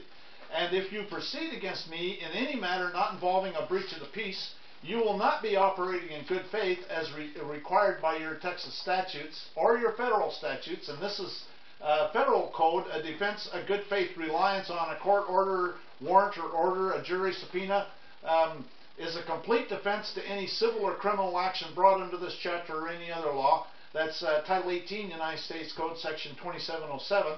And this is Texas Code of Criminal Procedure. No evidence obtained by any officer or other person in violation of any provision of the constitutional laws of the state of Texas or the constitutional laws of the United States of America shall be admitted into evidence against the accused on the trial of any criminal case. And then it is an exception with the provisions of subsection A of this article that the evidence was obtained by law enforcement officer acting in abject good faith reliance upon a warrant issued by a neutral magistrate based on probable cause. Well, there's no such thing as a neutral magistrate, and so anyway, so this is talking about the good faith. But in any event, your corporation is responsible, and this is Article 29 of the Geneva Convention relative to the protection of civilians in a time of war of 1949. The party to the conflict in whose hands protected persons may be is responsible for the treatment accorded to them by its agents, irrespective of any individual responsibility that may be incurred. And so I'm telling them that you cannot act in good faith, and your corporation is responsible no matter what. And then it says, you, the private man, acting as Plano chief of police, subordinates and successors, are noticed that you're now put into estoppel. Estoppel is a bar that prevents one from asserting a claim or right that contradicts what one has said or done before, or what has been legally established as true. Estoppel is by silence. Estoppel that arises when a party is under duty to speak but fails to do so. That's Black's Law Dictionary. Principles of estoppel apply against the state as well as the individual.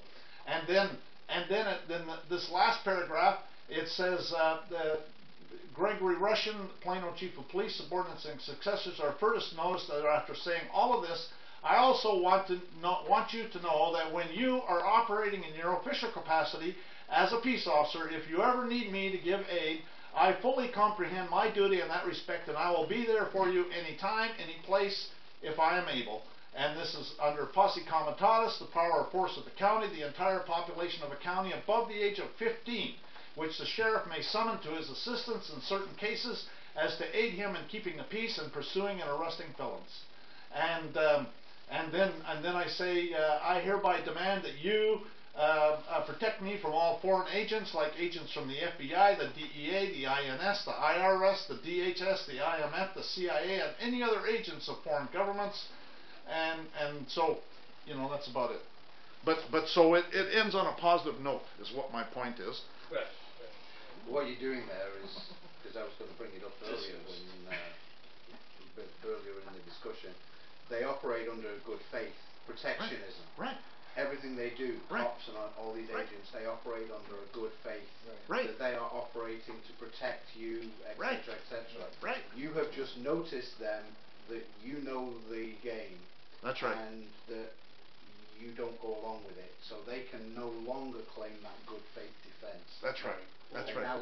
It's plausible deniability. Yeah, it gets rid of it. It's really powerful. This one's quite lengthy, but I would keep almost everything in there. One thing I wanted to mention is the corporate denial affidavit. Where is it? I know I got it in here. Oh, right here. Right here. This is where it talks about the corporate denial affidavit. Which is what you've recorded prior. Exactly. Exactly. You include a copy of it, a certified copy of it? No, that's expensive. That costs a lot of money. I send out hundreds of these things sometimes, and by registered mail, you can spend a buku amount of money just sending these things out. If you start adding in, like that corporate denial affidavit's like 20 or 30 pages, and you start adding that stuff in with the attachments and all that other crap, I mean, it's going to cost you like an arm and a leg. It's going to cost you an arm and a leg anyways when you start sending out a bunch of these. What I usually do with these, with the notice and demand, is I'll budget it. In other words, I'll say, well, I can afford to send out 3 of them, this month. And so I'll pick the 3 most important ones, and I'll send those out. And then the following month, I'll pick another 3 that are the next important. You see what I'm saying? And I'll send those out. And that's essentially how I'll do it, because you can spend an arm and a leg on this. I have spent thousands, tens of thousands of dollars on this stuff for sure. Could have hired an attorney for that one. Yeah, right, yeah. Who works for the court. Yeah, That's gonna release the tenureship and before the end of the year, you said that's gotta be done? Sorry? When they have to decide on taking the oath of the Constitution or not, that's before the end of the year? Oh, January, isn't it? I don't know what you're talking about. The attorneys. With Trump, I think he's talking about the attorneys. With Trump, he's talking about that, and that's in January. By January? By the end of January. That's when the new Congress convenes in January. He's saying, and I hope he's right. I believe he probably is, but we'll see what happens with the election. Who's saying that? Who's saying that? Boris was saying that. Oh, is that right? I haven't heard that. Yeah, because the midterms are coming up. Well, the midterm, they're going to clean house because the Democrats have already established the fact that they're incompetent idiots. Yeah, the Democrats, I like that. If the election goes well for the right, they most likely will be doing that. They'll have a mandate. Because they got all kinds of retards over there on the Democratic side the Democrat side who just showed all their colors here in the last month. The Republicans got a lot of. I mean, it's almost to the point that I don't want to say it, but it's almost to the point that it's staged. Yeah, really. That they did it on purpose. It is. Because they're about ready to institute a new contract with the people, and the people aren't even going to be ready for it. Yeah. I mean, that's what it appears like. Yeah, I mean, it's that bad that it appears like it's just, this is all done to issue in this purpose so they can have, because people are going to recontract back into the old ways if they don't know that there's a new contract coming in. That's right. And for me, there's only one contract, and that's the declaration where you give up your fortune, which is you surrender your usufruct. And I view things very simply.